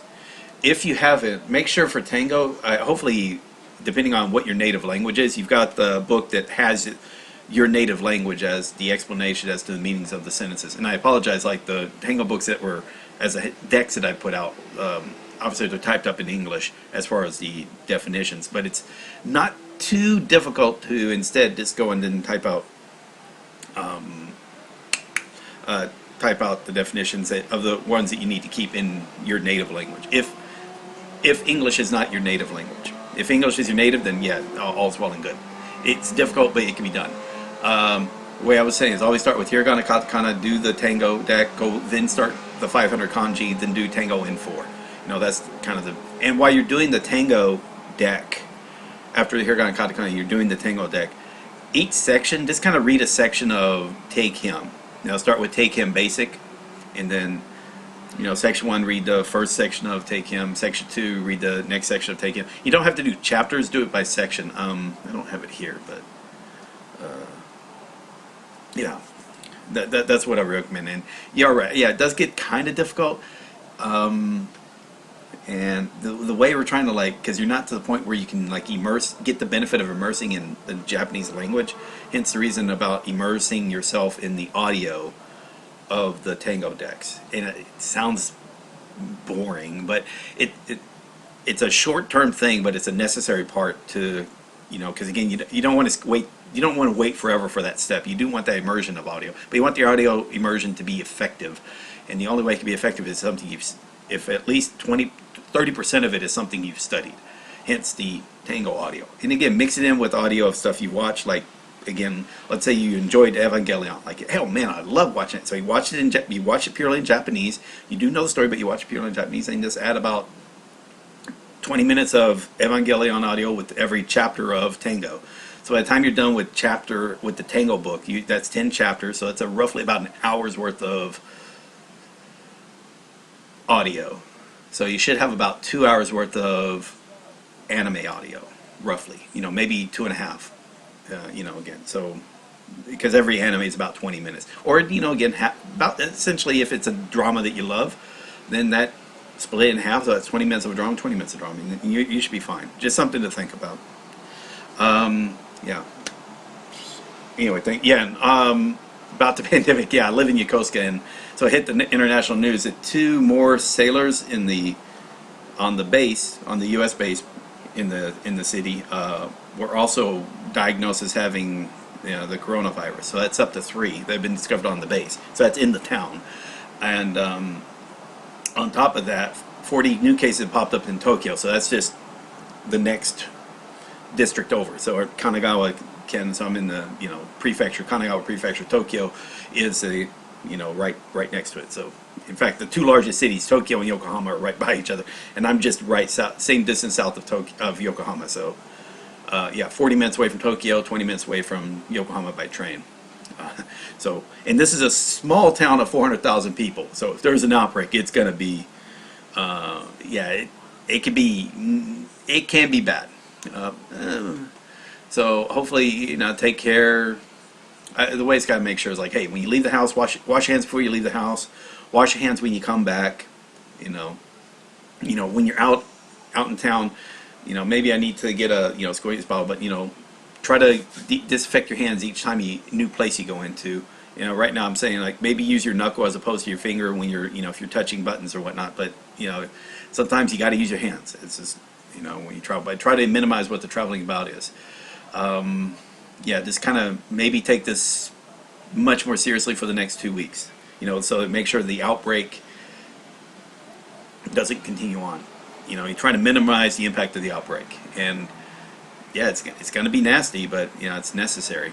The place I was doing a part-time job at, that's closed down because it's a school related, and it's closed down another month. So, I think schools are also going to stay closed down for a bit because that's the easiest way to transmit. Large gatherings, that's easy. Like I said, there was supposed to be a Hanami, the flower viewing festivals was supposed to be happening, and those have been canceled. So they're trying to say, hey, as much as possible, avoid large gatherings. If you do go to a place, again, it's not really social distancing, it's physical distancing. Just keep yourself 6 feet away from another person. Try to avoid, again, if your hands have to interact with something outside again, your house, make sure about the cleaning and the disinfecting and whatnot. And just be smart about it. So again, try to avoid going straight to restaurants. Again, we're going to have to depend on delivery for some things, or if shopping, again, hopefully, I think the stores will make sure, hey, when you're doing shopping, try to limit the number of people in the store at one time, and just say, hey, look, when the waiting lines are getting too long, make sure also the waiting lines aren't aren't packed. Just have that spread out as well. And if it gets too long, just hey, look, let's hold off on entering the store, because you can spread it. You can disperse yourself outside the store, get in line, and come in. Or maybe even start doing scheduling. Like, hey, look, you know, this person come in from this time to this time. Make sure you know what your shopping you want to get done and get it done. It's just got to be taken seriously, because at the moment, the way we survive is through antibodies, you know, to defend against viral attacks. This is one of the things that has to happen. And, you know, until we get some type of vaccine, that means the only way you're going to develop an antibody is if you catch it. But you don't want to catch it because, you know, there's a chance that when you catch it, you get to a type of sickness where you need to be hospitalized. And that then, now all of a sudden, that just puts one other extra piece of pebble of pressure onto the medical system. You don't want that. You want to keep that as limited as possible. You know, and the way to say it is like, even don't buy into the whole thing. Oh, let's just have a sickness party. You don't want to do that, because too many people are going to end up needing to go to the hospital. And if you go, the way I would explain it to someone, imagine you have a hard hat. Let's say you're a construction, you have a hard hat. You can have someone drop a 1 pound weight onto that hard hat 3 times a day for a year. So that's a total of 1,000 pounds that's dropped onto your head over a time of a year. You won't notice a damn thing. If you make that 50 pounds of weight, or let's say 20 pounds of weight, and you drop on the head, you're going to notice it. You might even get hurt, but you likely are going to survive. All right, and so, but again, that's a stress. But you're putting the limits on what the protection is. So the safety helmet is the medical community. Now, if you make it 1,000 pounds all at once, you're a smear, right? And you've made it, you know, a complete and entire mess, because again, you've overridden all the safety that you've had, the protective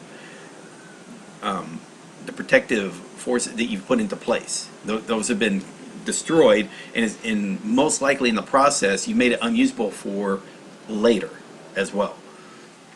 So again, kind of like if you got a bunch of sick people going to the hospital, so it's overrun, so now you can't treat everyone, but you're also running everyone ragged, because they have to treat, like, they're already at full capacity for treating, because there are people outside dying, but people in the hospital, you don't want to die.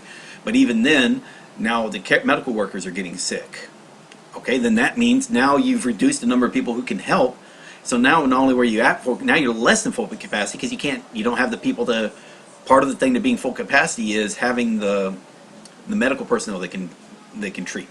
And if a number of those get sick, well, you've reduced that amount. So now the number of people who will likely pass away through complications of this illness increase. In addition to any other type of disease or emergency that pops up, now can't get treated, because again, the medical community has already been filled up. There's nothing.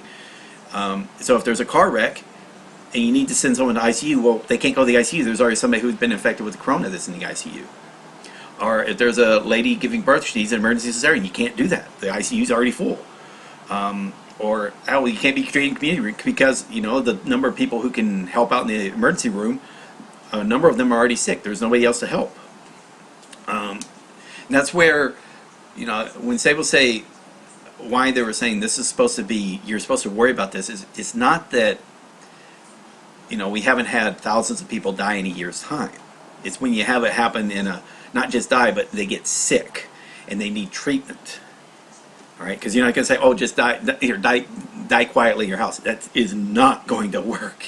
But you need to have it where it's like, hey, so you want somebody gets sick, they're going to want to go to the hospital. That is the burden on it. And in addition to, because it's sick, we have other things besides the medical community. You have firefighters. When a number of the firefighters get sick, even though a majority of them are going to be healthy, a small percentage of those healthy people are going to be sick. Boom. Well, now you've reduced the effectiveness of your firefighters or transportation or mass transit.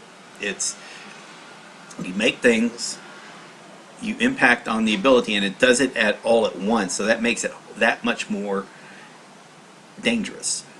That's why there should have been, I'm not saying what's the term for it? I'm not saying like worry about it like, oh my God, we're going to die. Not that part. Not to be worried about being killed. It was about being worried that our society is reduced or damaged. Because let's say again you survive a fire, but again now you have to rebuild what has been destroyed. Well, similar things can happen with this, even though the rebuilding would have to be the economic. Some of it's going to be physical damage, like the damage to the disinfecting or damage has to be fixed, and some of it's got to be mental. I mean, there's just a lot of fixing and recovery that has to happen that will come in this, and because again, this is going to hit. It hits all of you. You just kind of, that's what they say about flattening the curve. It just, you don't want to have the 1,000 pounds drop on the head all at once. At most, if it has to happen, if it's always at 1 pound, but then you just make it at 20 pounds. Okay, yeah, you can handle it. It's not going to be pretty, but you can still handle it. Yeah, so you just don't want it destroyed. All right, cool. That's my little spiel. Reason is, again, I'm from Texas originally, and a lot of people are from a smaller town in Texas, and so a lot of people on my Facebook are, let's say, racist motherfuckers would be a polite way of putting it. And usually I kind of keep them on my Facebook just so I can at least hear what the other side is. Not other side, I'm saying like where I'm hearing from the insanity. Right? I mean, complete insanity as in disconnect from reality and insanity. And where, again, they were saying like it's a hoax, and then all of a sudden, oh, it was serious. But the people who were saying it was, they were accusing of making a hoax. Now it's like, oh, they're actually don't want the, never mind. There's just a complete disconnect where it's always the other person's fault. Always the other person's fault. And it's not a specific person, it's like the group as a whole. And that's a very dangerous mindset. Whereas I know like they're thinking this because this is all they're hearing from the one particular channel and radio station they only listen to. So it is a form of brainwashing. Unfortunately, it's because it's at such a large level, it can't be fixed very easily. And even if they suffer greatly because of it, they're not going to then realize it's through partly the very things that they were trying to promote. It's just kind of sad because again, you see the U.S. You have the U.S. had the ability. It's had the ability to say, look, it would have been painful, but we could have reacted to this pandemic in a way to where it was uncomfortable but survivable. Now it's still going to be survivable, but the number of people who survive it are going to be less. Unfortunately, it's just going to be a lot nastier. We already saw what happens in New York. Now, New York hopefully is already slowing on the number of cases, and then they'll start going down. And in fact, I hate to say this, for the U.S., you can't look at the U.S. as a country anymore when it comes to the infection. You got to look at them by states. You kind of did that with Italy as well, but at least for me, I think for U.S., you have to look at it as by states, because that'll tell you like, hey, look what California did. Yeah, California had an outbreak, but this is what they did, and guess what? They're not feeling it. Florida did dick all, and their cases are not only growing up, but the number of deaths are going up as well. Because again, the treatment level is there. Then you have, again, on a federal reaction level where it's like, oh, it's up to the state. You hear this guy say, it's up to the states to do this. Like, well, no, we have the reason why we have federal government is to kind of do the complicated stuff. States can provide the manpower, but the coordination can be done at the federal level. So that means, whereas there's a problem in one state, let's give all these national resources to that one state, take care of the problem there. Then as the problem moves to other states, as it will happen, you can then move the resources to that state. And you don't want to, individual states can't do it. You don't want to have it to where let's say if you're going to be, you can actually make it to where, I guess respirators would be a good example. You don't need a respirator for every potential case in the country, because that's a waste of resources. Instead, hey, look, we need about 50,000 to 100,000, because that's roughly the number you're going to need in the biggest outbreaks. Cool. And just, okay, we're going to have in New York, we need 100,000. Cool. Now we're going to move, leave some in New York, because there's going to be some cases there, but have the amount reflective of the expected number of people who need the respirators, and then move a majority of it to the next area where again, the reaction is going to be heavier. And get, because hey, look, this is the outbreak. 2 weeks later, it's going to be the thousands that need the respirators. That's just how it happens. We've seen that in China, seen in Italy. We're seeing in New York. It's going to happen in Florida. Later on, partially in California, or a lot in California. Then later on, it's going to be Texas. It's just, you can just see it's sweeping. Sorry about talking about this. I guess this is not even related to Japanese. It's just that because the town I'm living in Japan just had a lockdown. The base had a lockdown. Like, it's shelter in place 2 days. I mean, that's like almost like if there was a poison had been released, you say shelter in place. Like if a toxin got released, just don't move around type thing. Is that type of that was on base. Then the governor of Tokyo said, "Hey, look, avoid going out. Try to stay at home on the weekend. This weekend." And then other prefecture governors were saying the same thing, saying, "Hey, look, stay at home." So that's the reason why I'm kind of talking about it, because Japan is. Remember, Japan kind of had it because of there was an outbreak in Japan. It kind of went down. Now it's coming back again, and it's going to be cyclical. So this is going to happen in some places. Because again, when it says novel, that means new, and that means we don't have, your human body doesn't have the antibodies to fight it. All right, if you get it, it's most likely going to be nasty, and yeah, you'll have flu-like symptoms, and you'll survive it, and probably no problem, but again, there will be that percentage, usually based on the age group, sometime on the physical health of the person. But yeah, and even then, they're kind of worried, like, okay, yeah, you got some resistance, but don't forget there's like 9 different strains of this virus out there, and it's kind of like the flu virus, where again, you might get a vaccine that works against 30% of the cases. And before I thought, man, that sounds bad. 30% would be huge right now. We would be like dropping our knees pray if we can just stop 30% of the cases from that would be potentially happening, because that just spreads out. That again helps flatten that curve, and the amount of impact on our medical community would be that much less.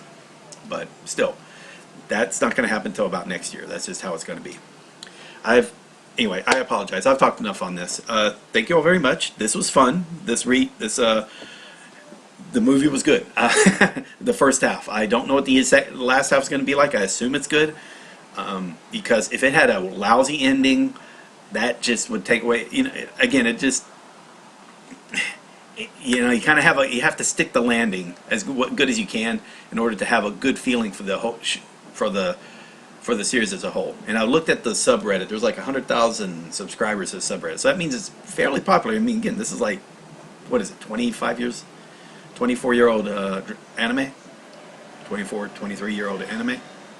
So yeah, it's definitely stayed popular. Ji Pinjing, I wonder if they will find people for disregarding like Spring Breakers. Unfortunately, now that's in U.S. That's no, because the government said no. The government did nothing, so it was legal to do that. It's shitty to do it as a person, but as I was saying, like no pebble feels responsible for the avalanche. No one person went on that spring break to the beaches and helped spread, if there was a disease, spread out among other people, among the people of Florida. No one of them is going to feel responsible. Yeah, and you feel all sorts of hatred if you happen to see a video of the one guy or one lady you see on TV, saying, "Oh, I don't personally care," right? So what you got to do is but if you made it a law and all of a sudden you got people getting arrested, yeah, people will stop doing stupid shit. Unfortunately, yeah, you have to have. You can't depend on the goodwill of. Normally, you can't depend on the goodwill of people. It happens a lot in Japan, and it happens in U.S. as well. It just in this case, yeah, you got to make it a law. It's like, hey, look, we cannot fuck around on this. We can't afford the idea of naivete. It's like, or you can't say, oh, I didn't know any better. It doesn't matter. All right, you're endangering people, and not only that, you're creating a danger to society later on. Again, if you, we got the numbers. We know how much. We know how kind of easy it is to spread. It's not the most communicative of diseases. It just, unfortunately, it's communicative while you don't feel like you're sick. That's a bad. That just means you get more likely to infect people. Now, again, this can improve if we get testing out there, and they got to get testing. They, again, kind of the U.S. dropping the ball because again they did have testing in South Korea. They just, unfortunately, you got some greedy motherfuckers that want to make a buck out of an emergency. Sad to say, which means that you know, they wanted their own copyrighted or patented testing so they can make money out of it. It's just insane on that part. But still, if you get thousands to get people tested, you know where the virus is at. They've got some other, there's also some things about that one company with the smart thermometers. So they, like, for the last few years have been giving out for free almost smart thermometers that when you take it, it reports to your smartphone, and then the application there sends it to the company, and they were able to actually track real time most likely where flu outbreaks are occurring. But it was kind of cool is that also they got rid of what was like, take the data of that, say, hey, this is what normally is what the flu is doing. So they removed that part of the data, and then what's left over is an anomaly. And that's like, okay, the anomalies might be, not necessarily are, but might be pointing toward where there might be a COVID-19 or a coronavirus outbreak. Okay, as an early indicator, which means, hey, if this is an early indicator, if it is what it is, that means, hey, let's start sending our federal resources to that area, do a lot more testing in that area, so you know if anyone's has actually contracted the virus, get them isolated, and also, you know, hey, also in this area, you know that, hey, we're going to be needing the respirators, so get the respirators there as well. There are cases of younger people, and like I said, even if younger people didn't die, just the fact that you overloaded the medical system for now for other things it would normally be survivable can't be survived because you don't have the medical system there in place. It's like, imagine, you know, the reason, like right now on highways, the vehicle deaths in the U.S. is about 30,000. That's over a year time, and that number has always been going down year by year. It's never been going up. Population's been going this way. The number of deaths has been going down this way because of engineered safety of the cars, engineered safety of the roads, and emergency services and medical services. So again, what was used to be a violent death in the event of an accident isn't. But imagine, like, hey, you know, all of a sudden you find your seatbelt is gone. Okay, if you're in a crash, you're probably going to die. Whereas with the seatbelt, you weren't going to die. You know, what if you know all of a sudden the cars were raised up to another foot? So now most likely, if you hit somebody, they're going to roll under the car instead of over it. If you roll under a car, most likely you're going to die. You know, these are engineered safety things. These are things people bitch about because they think, because they only think about themselves. They don't realize, like, when you put this out like nationwide, it reduces the number. I mean, because you hear some people say, well, there are 30,000 people dying on the highways. We can just shut the highways down and save all the lives. And it's like, okay, asshole, one, you can save all first by, we're always trying to make the road safer. That's the reason why we want autonomous driving or mass transit. Because you look at the number of vehicle deaths in mass transit, it's so much less than in cars for that. But you don't want that. You want your individuality. So that's how it's not shutting down the roads, it's shutting down the idiots who are driving on the roads that would save 30,000 lives. If we just say, like, look, you can't travel on the highway unless it's in a mass transit bus. You know, if you want to go off the highways and again, let's say we get Ubers and whatnot, so he's like, hey, use mass transit to go long ways on the highway. Start using the highways for long distance travel, for example. And then, again, it's not going to happen, but still, if you reduce the stuff that causes people to die, that will do it. You just don't shut down the highways, because now you've made everything that depend upon the highway system goes away, which then makes the things more dangerous. But that's what happens when you have people who argue from arguing in bad faith. All right, so or now I think the term is, don't let the cure be worse than the disease, or something like that. I think that's what they're trying to say. It's like as if all of a sudden, oh, they really care. They really care about life. They are careful about this. There are some people there, it's like, when you hear them saying they're okay with people dying, that is it's like, I'm not okay. Now, you can say acknowledging a reality is different than saying I don't care. There's a big fucking difference on that. And yeah, okay, I'm rant over. I apologize. Thank you all very much. I will be back I should be back tomorrow. Let's finish up Evangelion, and starting Monday or some day next week, I'll start back up on the second half of Harry Potter Book 2 and finish that up. And then Full Metal Alchemist Brotherhood, then starting up on Harry Potter and 3 other anime. So book 3 of Harry Potter will be splitting up into 3 parts, and also be doing 3 anime. And after that, I'm gonna not do Harry Potter anymore and not do anime anymore. I'll be doing dramas and novels. I might, yeah. I think I'll try that. And I'll figure out whether, because I want to do dramas, novels that are, novels are going to be really,